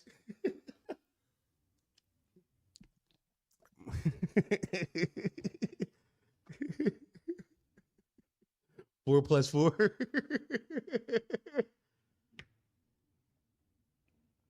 You letting 4 in the Polycule? Nah, bro. Sorry to tell y'all, bro. Nah, man. Sorry. 4 gotta go somewhere else, man. I'm sorry. Nah, 4 can't be in the Polycule, man. I love my brother, but he not inside our Polycule. He's not inside our Polycule. You know Yeah, I mean, I'm sure Ford could find his own. I'm sure he can, bro. My brother a demon, yo. I'm sure his perfect Polycules out there. Ford's the opposite of what Dom described. Word. I can't hop on. We can't go to the rec together. Like, I can't go to fucking, 24-hour fitness and go run, full court with Ford. Can Ford watch? Why we trying to cuck Ford now, dog? What's happening? Why did Ford become my polycuck? I feel like Dom and Kyle already half of the Polycule TBH. Kyle don't share none of his ones though, bro. We gotta. Kyle don't share, bro. Kyle's not a sharer. Kyle's not a sharer. By the way, twin, we had went out this weekend, bro. Kyle and I went out this weekend. I had a great time hanging out with the bros this weekend. Saturday, 4 and I went to go see The Drama, which I will talk about in a second. I will get to it. I have it on my list. I have ideas. I have thoughts. I will talk about it. And that's something else I want to talk about. I'm doing good time still. So Saturday at like 3 p.m., 4 and I went to go see The Drama. We had a great time. We sat in the movie theaters. Y'all think the soundboard messed up? No, it's always going to sound like the drop's going to sound weird, bro. I ain't going to lie, it'd be like that. We had went to, so Ford and I saw a movie. We saw it. We watched it together. Ford has saw it already. I think he saw it like the day before or like 2 days before. And we had got to the theater a little late. There was some traffic and I also had to get snacks. So we got in the theater. The movie had already started. So for some reason, Ford thought I was too retarded to catch up about what was going on. At some point, Ford had whispered to me, yo, by the way, she deaf in that ear. Twin, I peeped. I see what's going on. I got it, Ford. I got it. I can follow along to the plot. I don't need you to explain it. But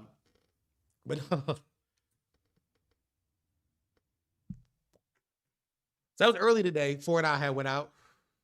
And then later, and then when I got back for the movies, Kyle was like, yo, bro, what you want to do tonight? I was like, you trying to go outside? He said, yeah. I said, let's do it. So now I doubled up on boy dates, brother. I doubled up. You know what I'm saying? Like, I doubled up on boy dates. I went out with my brother Ford in the morning, went out in the afternoon. That night, went out with Kyle. Kyle and I went out like 9. Kyle was like, bro, I'm a little fucked up right now. I said, so am I. Just pay rent. Don't got that much money. But if we go outside early, it's free to get in. It's free to get in most spots. So we thorough. Kyle and I go to the Saint. We get to the Saint like 9:30. It's cool vibes. Stay empty at 9:30. We walk in. We walk into the Saint, and Kyle sees some work. He was like, yeah, bro. He was like, bro, I see one of my Jones in here. I said, who? He said, he said, over there. I said, word. Like, she old work? He said, no. She was at the crib like 2 weeks ago. I looked at Kyle's face. I said, I've never seen this woman a day in my life. You telling me she was in our home? Like, he was like, yeah, bro, you spoke to her. I spoke to this lady? Like, I said words to her? He was like, yeah, bro, like, you said what's up. Don't remember this young lady at all. So that said, you know what I mean? Already it fried me a bit because I'm like, he got too many. My brother got too many. So we go upstairs to the upstairs of the Saint, right? So Kyle and I go upstairs to the upstairs. We go sit at the bar. Kyle like, I want to drink tonight. I said, bro, fuck it. We city-wise, we doing them. Shots city-wise. I'm three city-wise deep. Kyle's still in his first one. While we sitting there, 2 of the funniest things have ever happened in my life, consecutively back to back. First thing first, there was a man in there, and I have to say this, I had to describe it this way because I think it was very integral to the point of the story. There was a man in there who was with his big shit. Now, I'm not here to fat shame or shame anybody for loving a big shit, but I have to say he was with big shit because at some point, Kyle told me, he said, bro, he got her on his lap. I turned around, and that big shit was on his lap, broski. And this wasn't no like, mid-size sedan. No, this was a big woman. I said, yo, shout out to Cuz. Loving his big one out loud, bro. He got her. He loving her. Peace. At some point, like I said, Kyle and I said the bar, he comes to the bar to order. So he's hovering over my shoulder ordering a drink. He's hovering like right here over this shoulder ordering. He go, let me go. He said, yo, let me get whatever. Cool. The bar we go to got tap to pay. He go to tap that joint. He tap it and she go, It went halfway through. You got $14 left. Which, the worst kind of way for your card to decline. That's the worst kind of way for your card to decline. Everybody has been outside and like their card declined before. I think when if you get a partial payment, is worse than just the card all the way declining. Because if the card all the way declined, they go like, oh, insufficient. Let me move some money around real fast. Way better. Because I got it. I just got to move it around. Hold on, my card locked? What the fuck? You get to pull that joint off, right? You get the little, you know what I'm saying? Like you get, in my opinion, you get to be like a little bit more inconspicuous about the card declining. Oh, let me move some money around. Oh yeah, my card locked. That kind of vibe. When it go halfway through, that means you had money, but then you ran out. Like, you know what I'm saying? You was able to get X amount out, but you ain't have enough to cover the whole joint. Shit fried me. I go, it's fucked up what's happening because his big shit back there. Here's what fries me Here's what continues to fries me after this. It halfway declined. He go, okay, cool, but can I get my drink still? The bartender go, what you mean? He was like, can I just take my drinks back and I'll be right back?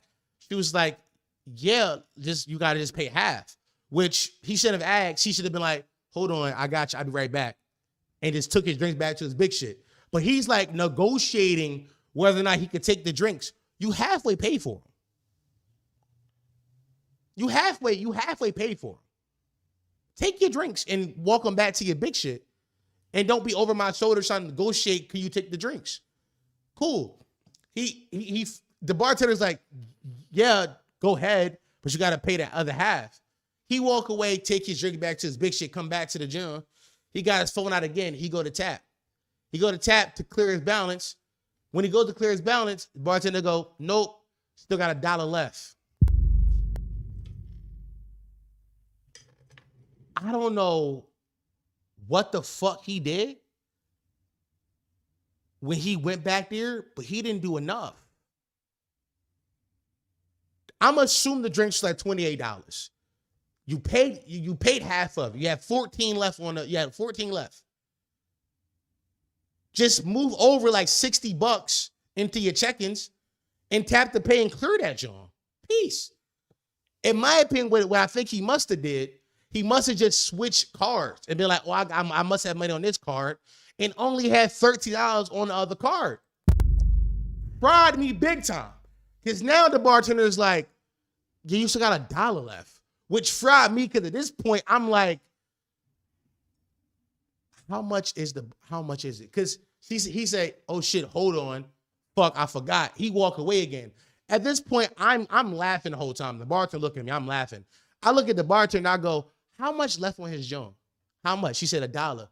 I'm like, I'll tap to get his $1 out the way. I'll tap for this. Because like, it's $1 first and foremost, and now you're embarrassing yourself. And on top of that, you keep hovering over my shoulder. This becomes uncomfortable for me in more ways than one. Physically and emotionally, I can't handle too much. Like, I can't handle this. So as I'm about to go to tap, I'm back, chat. Chat, I'm back. Chat, I'm back.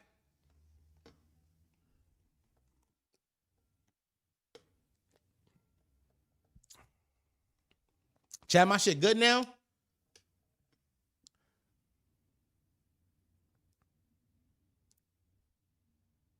I'm not dropping frames no more, chat. I'm good.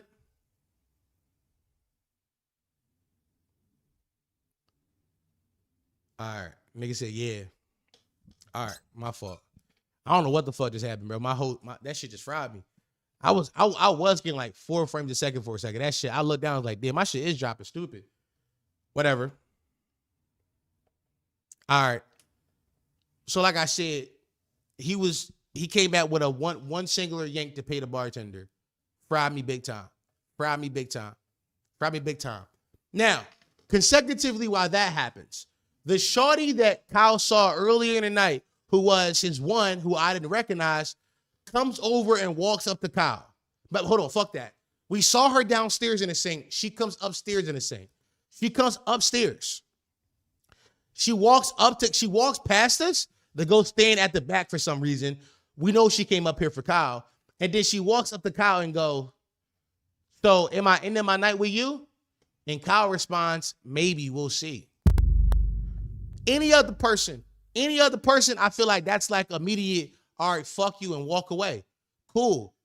That's not what that young lady did. That young lady stood in front of Kyle for about 2.5 minutes being like, what you mean? Maybe we'll see.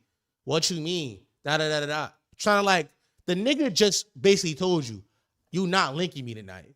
And she stood there and argued for why she should be linked. I am dying of embarrassment at this moment. I'm dying of embarrassment because ain't no way, boy. The nigga said, maybe we'll see, and you argued. Like, you petitioned for why he should. You petitioned for it. She stood there for 2.5 minutes and petitioned. I'm sitting here laughing. I'm like, ain't no way this happening. Cuz car got declined 3 times, and now she over here begging for cow penis. Hilarious. I'm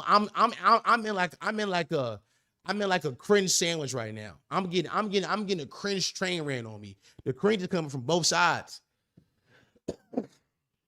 It gets so bad. Kyle and I leave that club. We leave the same. We go to Silk City.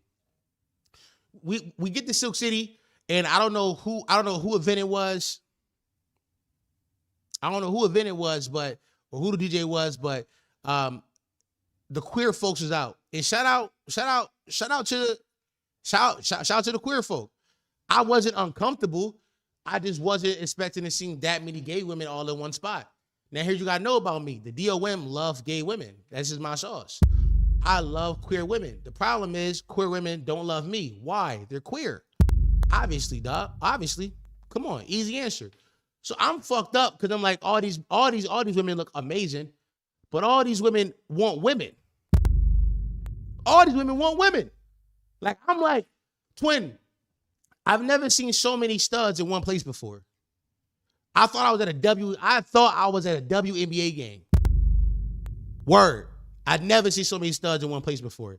And the studs putting up triple doubles. They walking down on everything. I'm like, yeah, it's queer as fuck in this joint. It's queer. So I'm playing the back. I'm playing the corner. I'm catching the vibe. Little shorty walk up to me and say, excuse me. I'm not performing queerness hard enough in front of the studs to be accepted.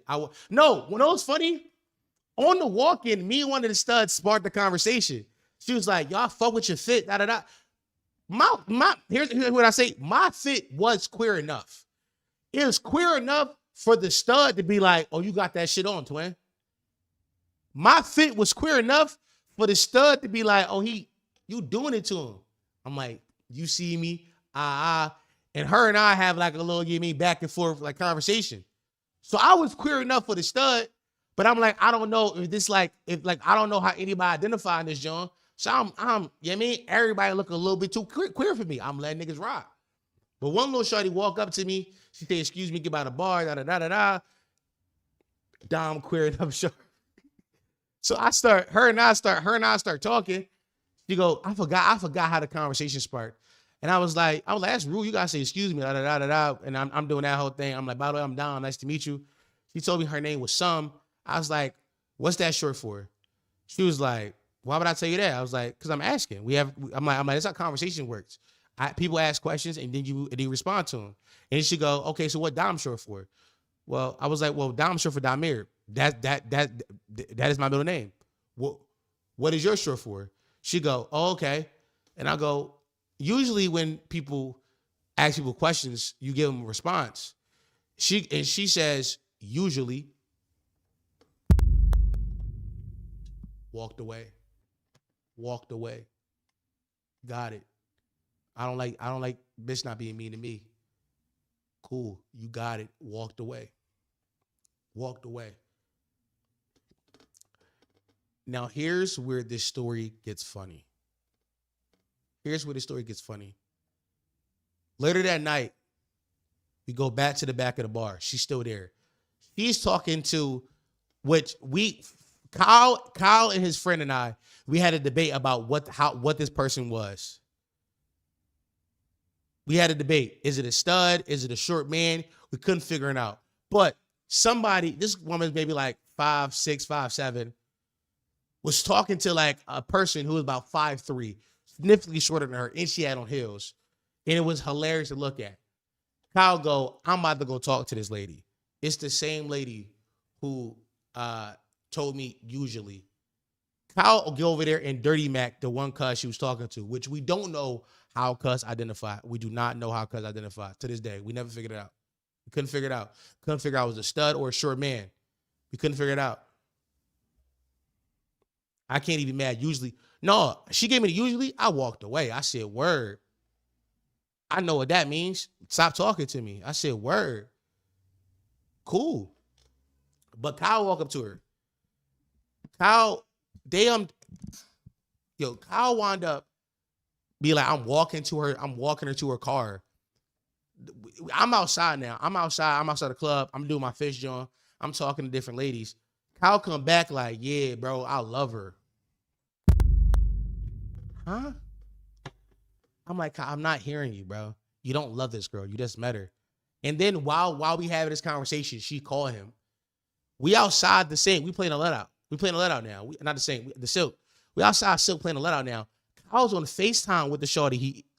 Usually he's on FaceTime with shorty. She pressing him like, why not your card? I'm like, Kyle, this is crazy. This is nuts. This is insane. But when your brother a demon, you let your brother eat. You know what I'm saying? He didn't eat my lunch particularly because I had a taste of it, said, that's nasty, and walked away. But I was like, I love it. Bring her on pod? No.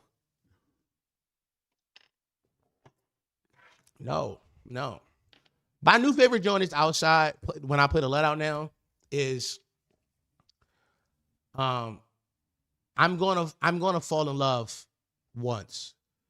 Usually, like on a good night in a club, I want to fall in love at least once.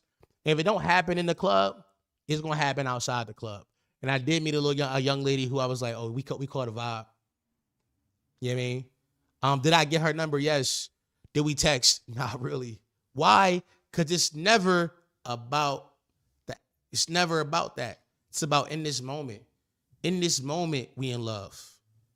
Once we leave this club, I don't know you. But right now, I love you. If Kyle drive, you sit in the back. If Kyle drive, first of all, understand this. That lady is meetings at the crib. What we doing here? What we doing? Because Kyle not, you gotta know Kyle. Kyle not about to do all that. I know Kyle. He's not doing that. He's not doing that. Kyle is the definition of keeping my options open. He's not about to drive you home. He's not doing that. Because then that's too concrete of who I'm going home with. It's too concrete. Way too concrete. He's not doing that. So I wouldn't have to worry about that. But realistically speaking, if Kyle did beat a shorty and was like, I'm going home with her, I'll be like, cool, I guess I'll Uber home. I'm not about to sit in the back seat. That's insane. I'll Uber home. Most times we be like 15 minutes from the crib. The Uber going to be like max $18. Now, if I don't got it, if I'm fucked up and if I don't got that money, I'm definitely like, yeah, Kyle, we got to figure this out. We're her friends. At that point, I'm like, Kyle, we two-man it now. You can't, if Kyle ever pulled the like, yo, bro, we going home. I'm going home with her. I'm like, we're her friends. You can't pick her. We gotta get a friend. Cause I'm not about to third. If I didn't have money and I needed the Uber and I couldn't afford the Uber, Kyle would have to like pick a different girl. I'd be like, yo, bro, we can't do this. Cause I'm not sitting in the back seat on the drive-through, on the drive home. We gotta get a 2-man. Y'all could be in the front seat. I hop in the back seat with a friend.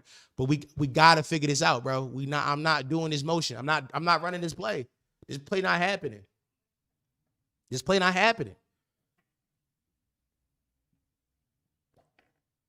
That's a vicious play. Also, Kyle do be talking to girls who don't be having no friends for some reason.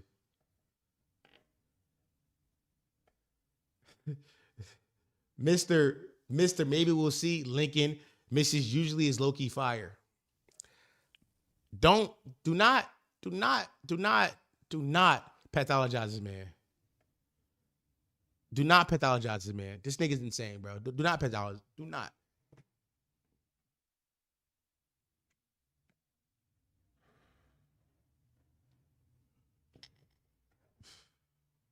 You think it's on purpose? Down like hurts. They're run for verts. I'm not, bro. First of all, that's racist, bro. Let's start there. That's racism you just did. Hold on. I gotta send a text. My fault, y'all.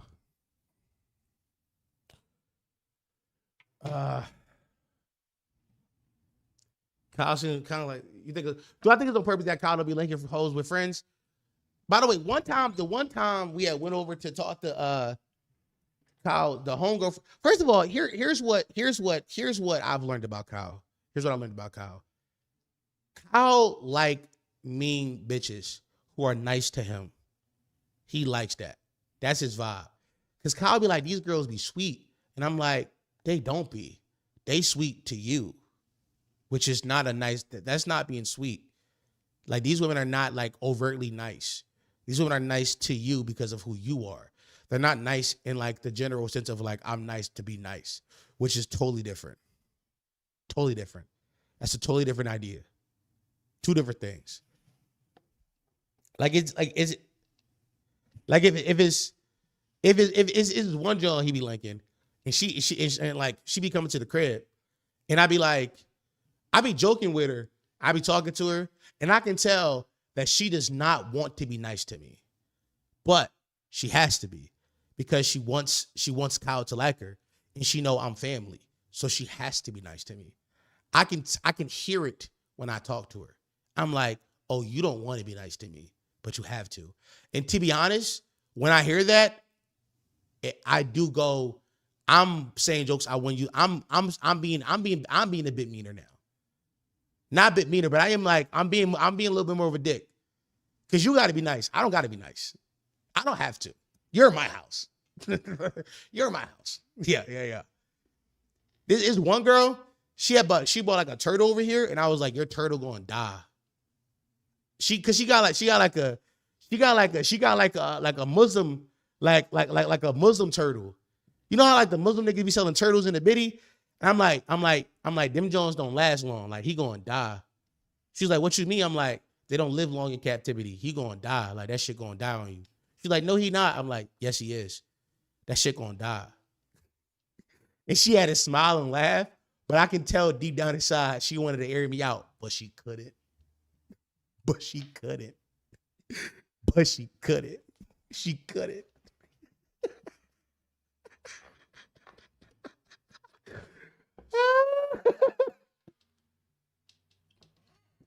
couldn't. She had to just eat that junk. She had to eat it. I'm like, they don't, you know what I mean? You sick, LMAO. Am I, bro? Am I? I'm just saying, bro. Like, that's different. Because some of the women I be breaking over be like genuinely nice women. Like, I like genuinely nice people. Like, genuinely nice women. Like, this woman, like, you catch her on most days, she'll smile and laugh and have a conversation with you. She'll smile and laugh. Like, ha, ha, ha, ha. Cursively, if anything, just to please, like the patriarchal standard of, like, having to be a woman. But she'll placate it in a way that makes you like, okay, cool. Rage cucking, word. It's very fun. It's very fun. Like genuinely nice people.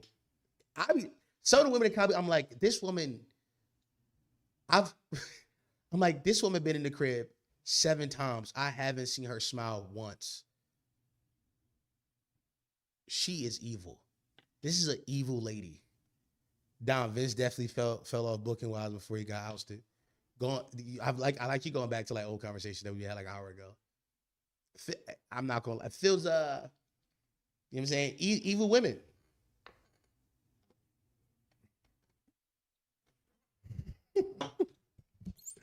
Okay. All right.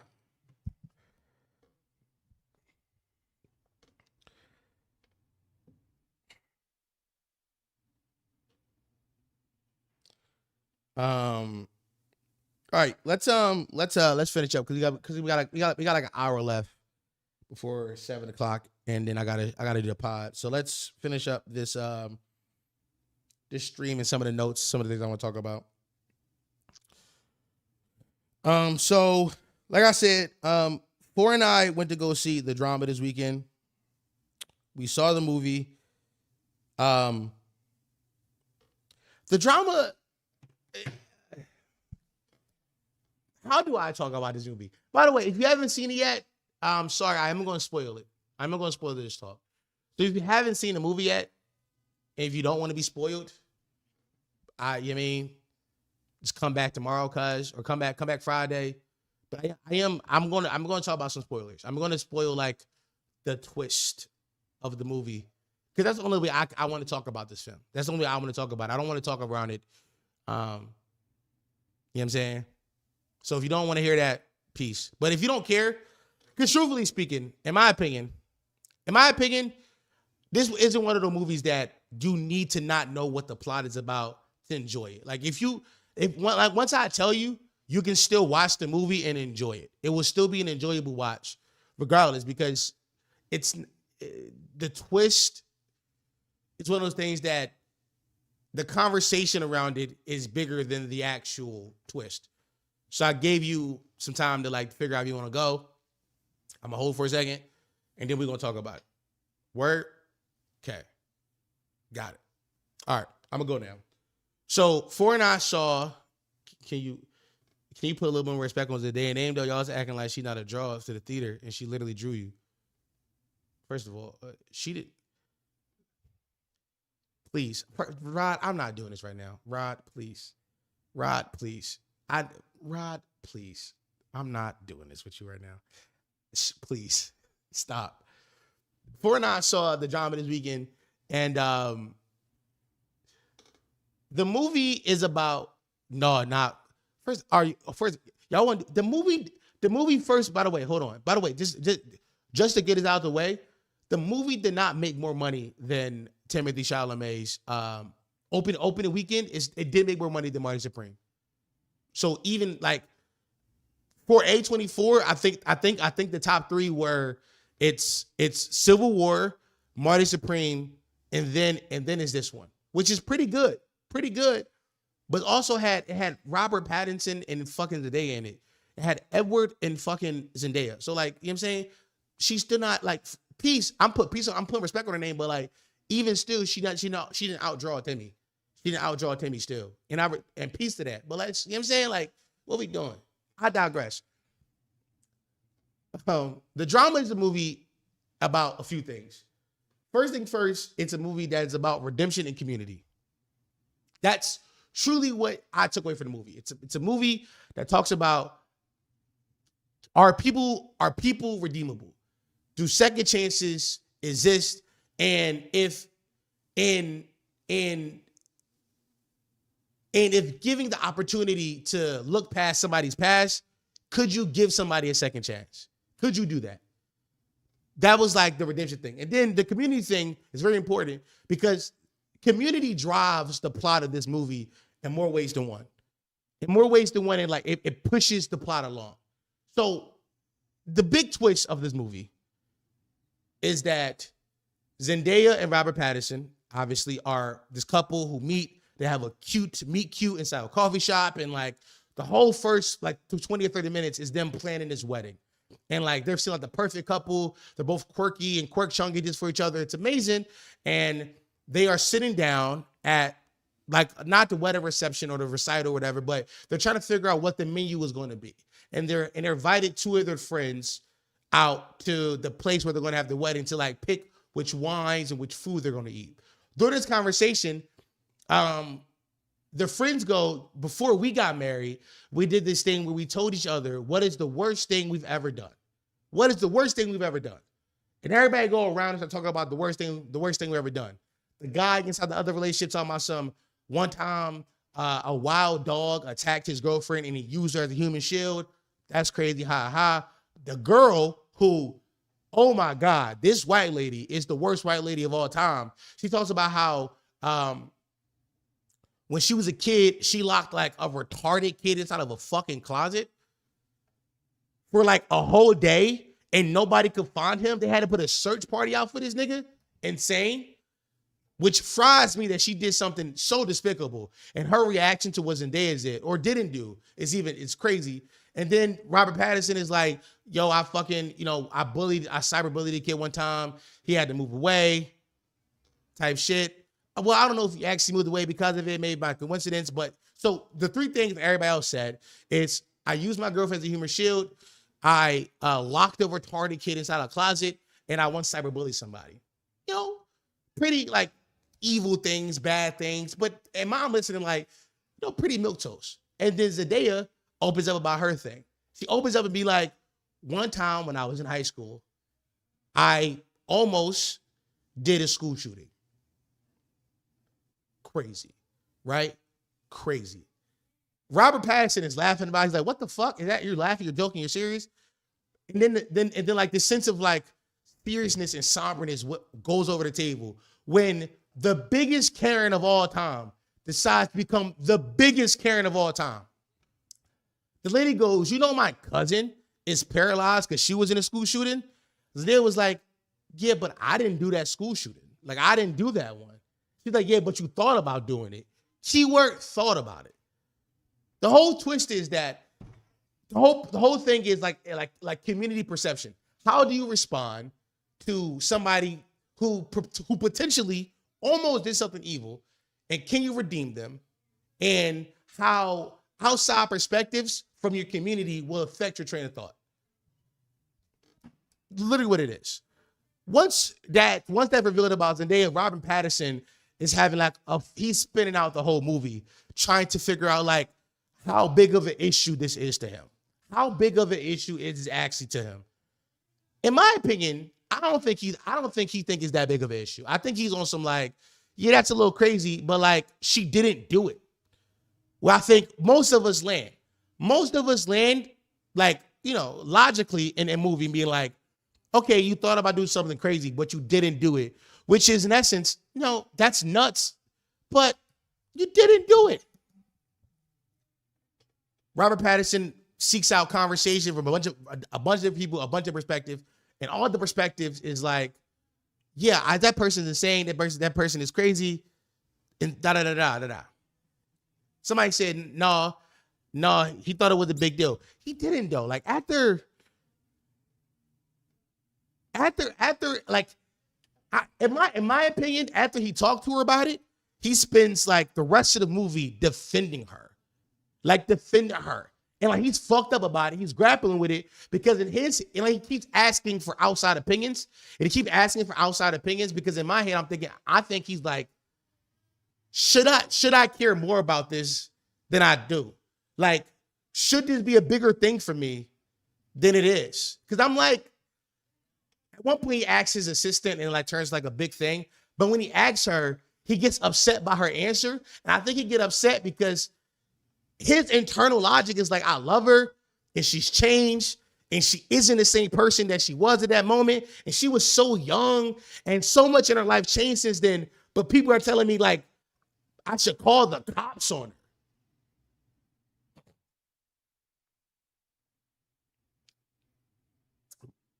her. I would have asked, I I would ask how close to doing it is she. So how close she got to doing it? She says that she bought the gun. She was role playing this character. So to break down today's character a little bit, like the person played in the movie, as a child, she was an army brat who moved a lot and was like an only child. So when she was at home by herself in these new cities after moving around, she was at home by herself in these new cities after moving around a lot and felt very alone and felt without community, without guidance. And she kind of turned to, like, she says in the movie, she falls in love with the aesthetics of being a school shooter. Not the actual idea of committing the tragedy, but the aesthetic of it. And I think that's kind of a commentary on, I remember being on Tumblr back in the day when people were like romanticizing Columbine. That was a thing that people did. On Tumblr back in the day, like white girls, I'm not going to say white girls, I don't know the race of people, but like young girls and young boys were like fetishizing and like romanticizing the two kids who did Columbine. It became like cool to be like, oh shit, what they did was thorough, da da da da da. And I think Zendaya's character is similar to that because of the lack of community and because of the lack of like guidance, she was like, oh, maybe this is, I like it. It became attracted to her. It became something that she thought she could find community and solace in. The reason she doesn't do it, is because on the day she brings the gun to school, there's another mass shooting that happens at a mall inside her small town. The movie goes out of its way to specify that she really locked in and learned a lot about the school shooting shit, because she said a mass shooting has to be 4 or more people who died, only 3 people who died, so it's not technically a mass shooting. But I think it's funny because like she really was like diving deep into this character she was playing. But she sees how that affected her community. She sees how it affected her classmates and her teachers and everybody around her and go, holy fuck, that's insane. What the fuck would I almost do to people? I almost did something tragic. And she pulls herself out of that depression, out of that weird wormhole, because after that happens, there's a group inside her school who becomes like anti-gun. They're like an anti-gun group, and they do like protests and all that kind of shit. And one of the kids be like, y'all think Zendaya, like you should be like the face of it. You got the face, you're a good speaker. And it becomes like her whole personality. Her whole personality becomes being anti-gun, pro-gun reform. She goes from almost committing a school shooting, almost like planning it, bringing a gun to school, to within weeks being like, we need to like control the flow of guns into communities. We need stiffer laws within weeks. To me, the point of the story, her story, was, once again, how much does community affect somebody, right? Or the lack thereof. The reason why this story, we even know about it at that dinner, is because Zendaya was in community with her husband and her friends, and they were talking, and it was like this communal thing where we're all talking about something. It was supposed to bring us together. And inside that community, she was outcasted because of something she almost did. So that community part of it is how we even know about it. But how she even gets out of that hole is because she found people of her age group inside her generation who accepted her. And she immediately stopped being a fucking loser weirdo who wanted to shoot up a school. How important it is for like you to just be around people. Just be around people. It can change your whole fucking ideology. I think this movie says a lot about, I think it's commented on, number one, the lack of third spaces and the lack of community we have in our society already, and how people fall deep into like weird pipelines, like the alt-right pipeline or red pill pipelines on the internet, and these niche groups where, because they're not getting any real life communication with other people, they find it in places that are toxic. Anywhere they will be accepted. But like I've always said, the way to counteract that IRL is to just be with real humans in real life. And like I said, the idea of redemption. Zendaya did not hurt anybody. Like, she thought of doing a school shooting and didn't hurt anybody. Actually, the only person that faced repercussions, that was hurt because of her thinking about doing the school shooting, was herself. She was the only person. Zendaya, while she was practicing with her father rifle, went deaf in one ear because she was like learning how to shoot a gun. The only person who faced repercussions for her thinking about it was herself. The only person. If that isn't like paying a debt to society, then I don't know what is. There's a character, a white lady who becomes the biggest Karen, who fries me the whole movie. This bitch, you know, shout out to that lady who acted it. What's her name? I gotta find out. I gotta find out that lady's name. Because that lady, you know what I'm saying? Like, this lady right here, Alana Haim, I haven't hated anybody this much since like 2009 Randy Orton when he punted John Cena's dad. She was the best heel I've ever seen in my fucking life. She played this role to perfection. She cooked. She proceeds to like get all high and mighty and stand on a ledge about Zendaya possibly doing this. It makes herself the main character of the trauma, right? Like I said before, she tells us her cousin was paralyzed inside a school shooting. And she makes that everybody's problem. She makes it everybody's problem. A cousin that her husband and her two closer friends don't even know about.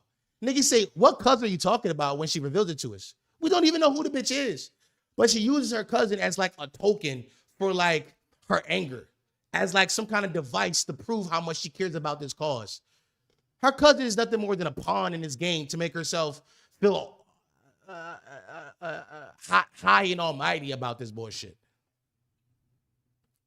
At the wedding, she was asked to be the best woman to give a speech. She makes it about herself, acting weird and like giving this passive aggressive speech on a day that's not about you. I think that person I think her character is meant to represent so many of us on the timeline when shit like when things happen, how we pretend to be better than each other when like you have no room to, you have no place to stand. Especially since some of you have done worse things than the things that are being alleged. Like, for example, Zendaya thought about doing a school shooting and didn't do it and immediately changed her whole life around. This bitch actually she actually locked a retarded kid inside of a closet for a whole day. They had it sent out a search unit. That is way more evil than what Zendaya did. Way more evil. And she never faced repercussions for it. She goes out her way to tell us that the kid who she put in the closet, dad, came and asked her where she was at. And she said, I don't know. And then once they found the kid, nobody even brought it back to her. It was just never talked about again. She had me. I ain't gonna lie, bro. There is moments in this movie where I'm like, I want to kill her. I want to kill her.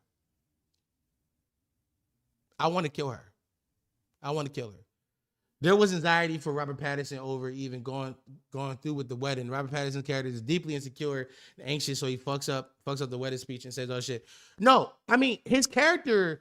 They point out that Robert Pattinson's character is like a chronic overthinker, but not in a way that like. I think he's like an intellectual that like wants to analyze everything, and he even says as much. He's bring up some like random trauma that Zendaya's character went through in her past, and he was like, "How you know this isn't something that affected why you did that? You haven't analyzed it." It was kind of like his whole thing. Like he's trying to look at it from both sides and just see everything for what it is. But I don't think he was ever like genuinely like in disgust or terror of her. I didn't get that vibe. I think he was just trying to like take it all in, and I think the outside influences, the outside voices kind of affected how he saw it.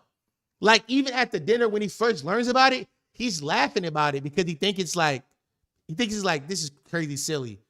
But the moment the white bitch lock in and go crazy, he go, whoa. What the fuck? His whole perspective changed. And I think that kind of influences his whole thought. is like, oh, should I care about this?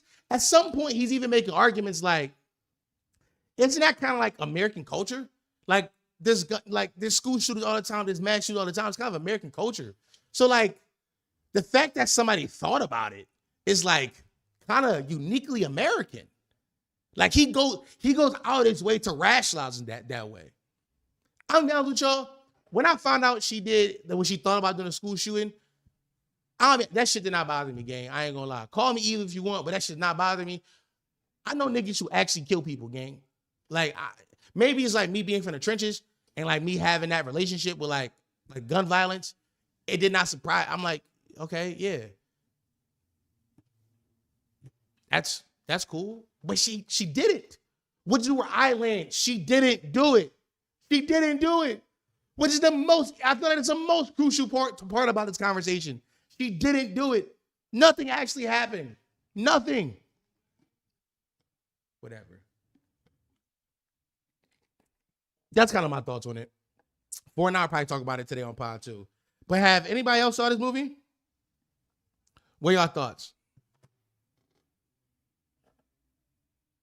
Walking through Philly with a man, he points to where he killed someone when he got the train type shit. That's insane. I never did that, but I know murderers. I know some of them. I got a cousin doing life in jail for murder, and when he calls me, I answer the phone. Like my cousin been down for like 15 years now. His daughter just turned 21 a couple weeks ago, I think. Yeah. I'm like he by the way, he only down for conspiracy. He was a part of the murder plot. Like I know niggas who kill people. That's a reality of my life. So I'm like, yeah, but like, yeah, I mean, that shit happens. Shit happens. Shit be crimes of passion. Niggas be, and she was a child. She was a minor. Like shit, niggas be in different points in their lives. It's about, you know what I mean? Allegedly down. No, he doing life. No, he doing life. No, yeah, I mean, he doing life. Ain't no allegedly. No, he's doing life. That nigga down. That nigga down, bro. That nigga down. He called me a couple months ago. No, it's a real story. He called me a couple months ago. Cause he in federal prison, and somebody had got a phone in there. And one of the niggas who was in jail had like saw the video had popped up on his like FYP. And he was like, yo, cuz, I saw you. I'm like, where you see me at? On the phone. By the way, this nigga been in jail before, like, he don't know nothing about new technology, like none. He's like, I saw it, like, yeah, man, he showed me like I didn't know you was moving out there like that. I'm like, yeah, cuz I'm trying. He said, yo, that's good shit, bro. Keep going. Like, you mean we need more people like you talking that shit. I'm like, cuz I was saying some bullshit. You know what I mean? I was saying some bullshit. But ain't no allegedly. That nigga down. That nigga ain't coming home neither. That nigga ain't coming. And by the way, he appealed. He ain't coming home. Fuck it. Yeah, I mean, it be like that. He ain't coming home, twin. Do y'all have any thoughts on this movie before I move on? You can't pull some strings, Dom? Who the fuck you think I am, nigga? The mayor, nigga? The fuck? By the way, he didn't even do the crime in Philly. I'm giving him my cousin whole like case, but he didn't do that shit here. I got no pull. Not a single bit of pull I got. I'm pulled out. Pause. Yeah, man.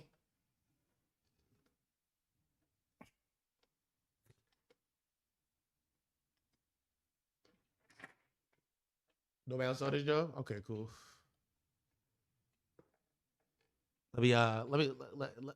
Let's move on then. Jesus Christ. Let me write the times. I'm trying to get better at doing timestamps, y'all. I got thoughts, but too much to type.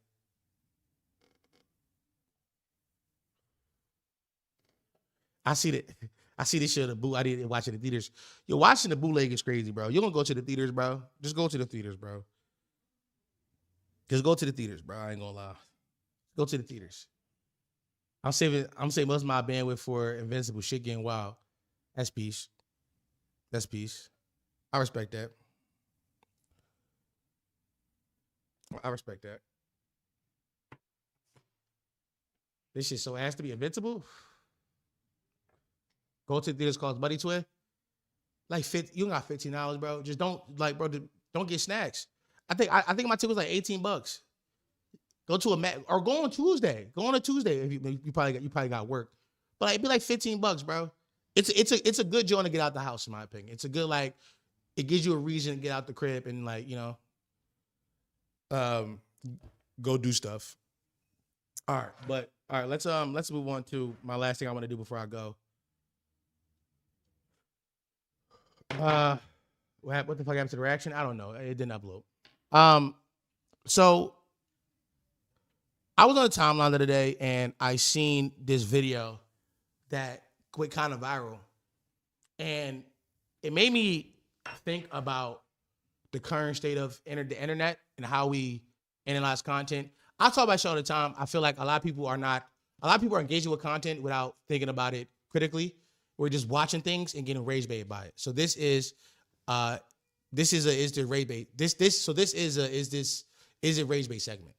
Is this rage bait segment?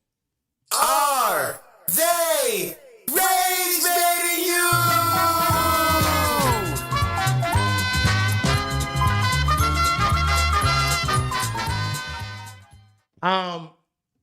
I think what was that? So April 1st was like 5 days ago now at this point when I'm streaming. And I saw a tweet that was like, all that April Fool shit don't really work no more inside today's society, inside the current internet culture, the current internet landscape, because niggas is spreading misinformation on a daily basis. Niggas is always trying to lie to you and tell you some bullshit. And if that's the case, that shit ain't funny. And this video I'm about to show you is the perfect encapsulation of that idea. So boom.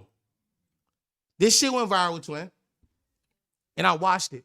And I got genuinely rage baited by this shit. This lady posted, these podcasts have ruined my relationship. Word. This video is a follow-up to another video that she did where she had recorded her husband in the car after work. He was in the car sitting there and he didn't come in the house. And then apparently she's still talking about how all these male podcasters have reacted to it. It ruined her relationship, ruined her life, and her husband was packing up and leaving the crib. Which, cool. On his face, sounds like something to be talked about. But let's watch this video.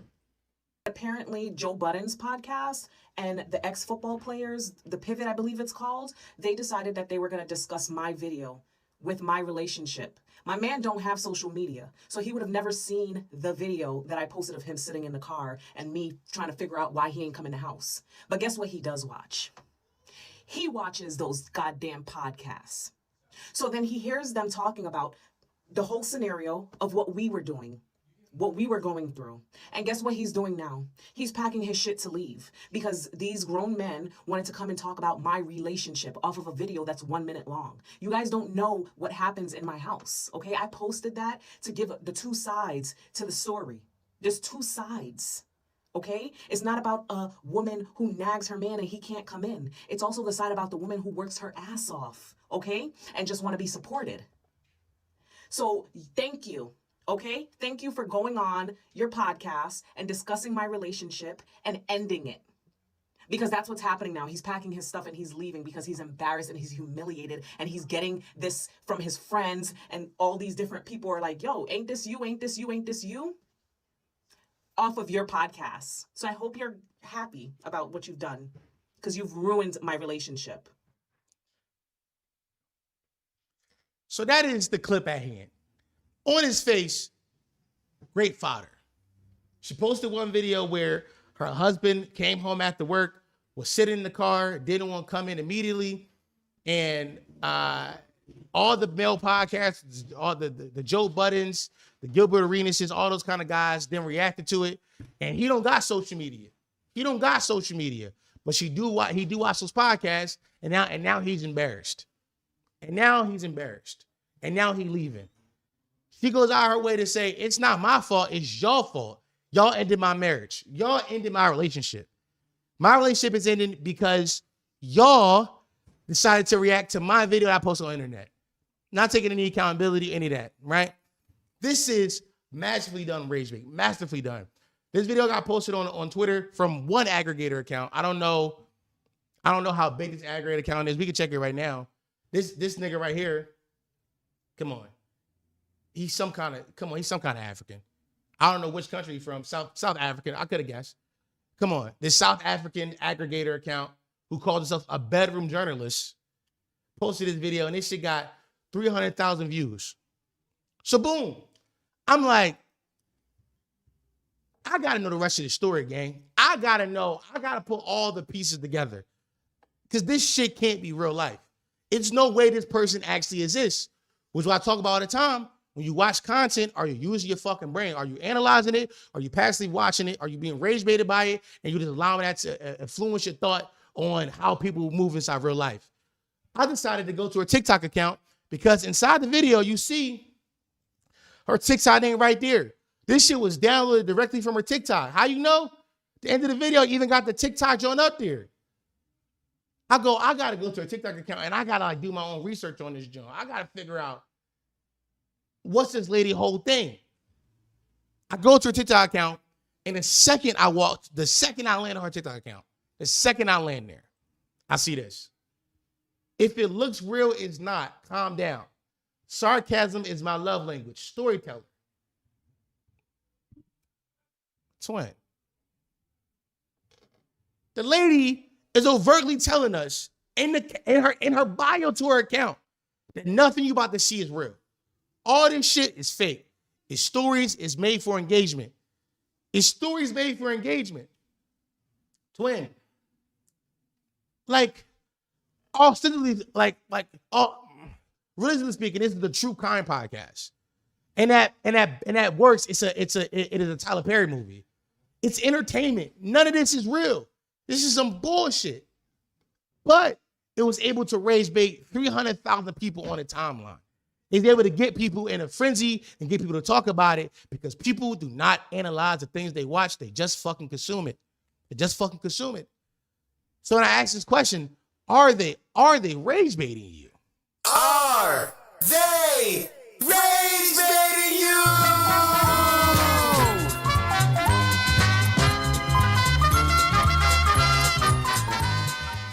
So when I ask the question, are they rage baiting you? Yes, they are rage baiting you. But who's rage baiting you is the question I want to ask now. Who is the rage baiter? Who is the rage baiter? Because some might say, oh, the lady is a rage baiter. She's making this content to induce rage, to induce conversation. But I'm not really putting out her jacket because if you're just scrolling through TikTok and you see this content, if you just click on her account, like a lot of us do, whenever you see some bullshit content, you click on the person's account to go watch some more of the bullshit content. The moment you click on her account, you see that she bullshit. She telling you she bullshit. She telling you. So it's not really her. She not necessarily doing the rage baiting. She making some bullshit content that she think is going to get people to talk about things. But realistically speaking, this is a play. This is a Tyler Perry movie. This ain't meant to be seen as real. So who's the rage baiter? In my opinion, it's the nigga who posted it on Twitter. This nigga right here,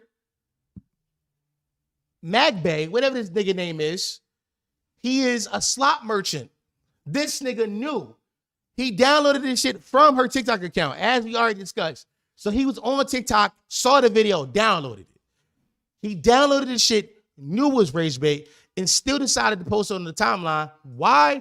Because he knew most people would not do the extra step of realizing, oh, this is a skit. This isn't meant to be real. This is facetious. This is facetious. So the second question, who is this content trying to rage bait? Who is it trying to get upset? Realistically speaking, my answer is anybody with a working fucking brain. Anybody with a working fucking brain will look at this and be like, lady, you obviously played the part in why your man left you, right? If you're going to acknowledge the content for what it is on the surface, obviously you played a part in this. Not played the part. You're the reason for it, right? But to be more specific, she's trying to rage bait men between the ages of like 35 and 50, the Joe Budden podcast listenership. She's trying to rage bait the Gilbert Arenas podcast listenership. She's trying to rage bait those niggas. And some of those niggas may not be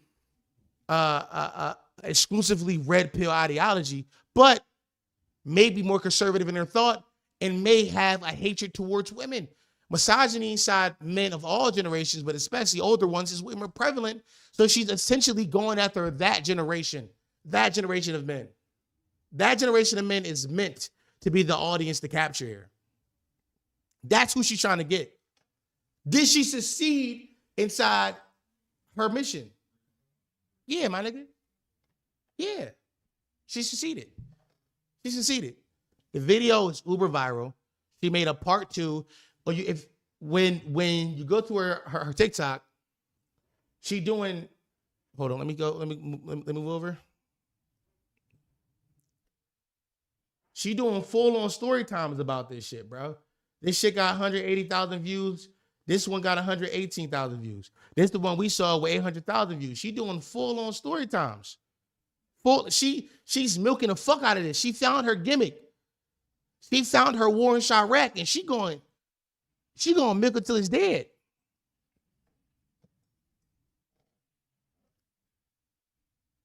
The point of this conversation, as always, when we play Are They Ragebaiting You, is to show you the tactics that are used to get you out of your fucking body.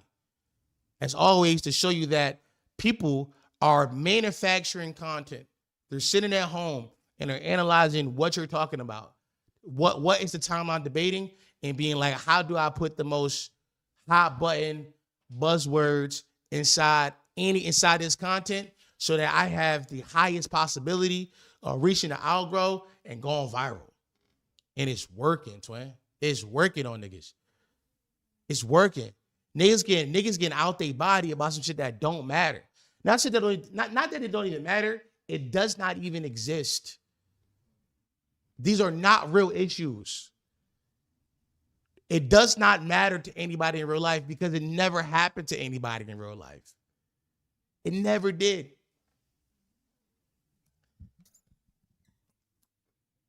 That's my talk on that, brother.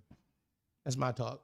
Listen, every day, as I be chronically online, I realized that so many people are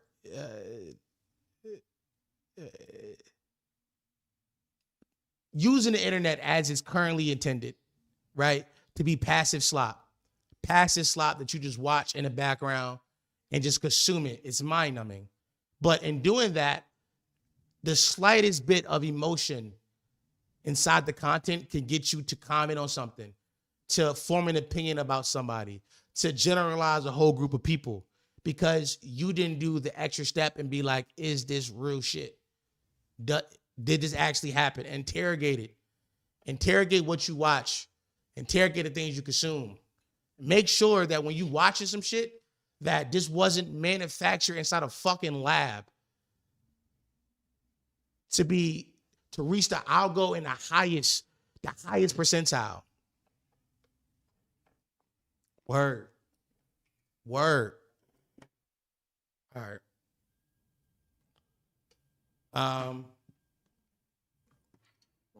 That's all I got for stream today, chat. That's all I got. No need to hit no full 3 today. I did it in 2.5. Today, chat. I'm getting better. Friday, we're doing Peak for Peak again. We got another Peak for Peak. We have 2 special guests coming on. Friday stream will be on the Potty Mouth America account. I'm going to remind y'all again. I'm going to post it on the community tab here on YouTube.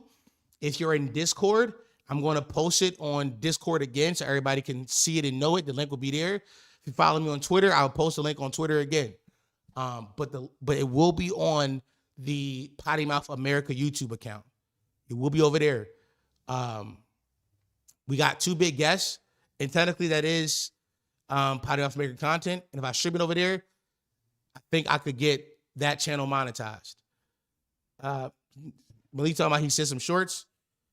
I'm gonna check them shits out right now as soon as we done. And I'll PayPal you. I'll PayPal you so we get that shit done. The link to Potty Mouth America, it should be in the description, to be honest. Like it should be tagged. Potty Mouth America should be tagged inside the description. Should be tagged. Let me see. It's not tagged. I gotta fix it. But it will be tagged inside the description when I'm done. Matter of fact, I'll put the link here again so everybody knows it's over there. For people who go back and watch this stream, the link will be inside live chat as well. So the stream, there will be a Friday stream. It just will not be on this account. It will not be on this channel. And I think if this ones go well, the way I think it will go well, the way I think it will go over, all of Potty Mouth America content and streams will forever and always be on that account now. I know it feels weird to split the audience like this, but I want to be more streamlined about what this account looks like and all the accounts we have look like, all the channels we look like. So people don't, we do a lot of different shit. And because we do a lot of different shit, the channel can be like, a lot of different things happening. When people are only showing up for one certain kind of thing or this certain kind of thing or that certain kind of thing, I have to be consistent about, for new people who come, what the channel looks like. Okay, so see y'all next one. I don't know if we peaked that today. I think we got 6 people here right now. Slower stream. Also, I know that the blue background probably do better for these streams. I don't want this stream to look like that anymore. I got a link tree something that would help a lot. A link tree? All the channels, I'll move it up. But if you go here, if you go to the channel, right? Because this is main. This is the main channel, right? So this is main right here. This is the live that's currently happening. All our member only videos, past live streams, and then here go our other accounts. This is on the homepage. It's on the homepage of the Potty Mouth channel. You can see all of our other accounts right here. Just look at them. You know what I mean? 4 posts and 4 says a bunch. I got 2 videos ready to go with Fat Dom. Potty Mouth watches. Those videos are longer. They're taking me a lot longer. I hate how long the videos taking me. Potty Mouth Americans get some stuff too. So these are all. These are the only ones we're posting on. The only ones we're posting on. All of these. Plus the one you're on. So. All right, y'all. We'll be back Friday. Like I said, Friday we'll be back. There's going to be videos on the channel, obviously. There will be videos this week. We'll find something to talk about. There's always something to talk about. There will be videos. But as far as streams on this channel, the next stream will be on Potty Mouth America. Big guests, by the way. Big guests. We got some big guests. All right, y'all boys. See y'all next one.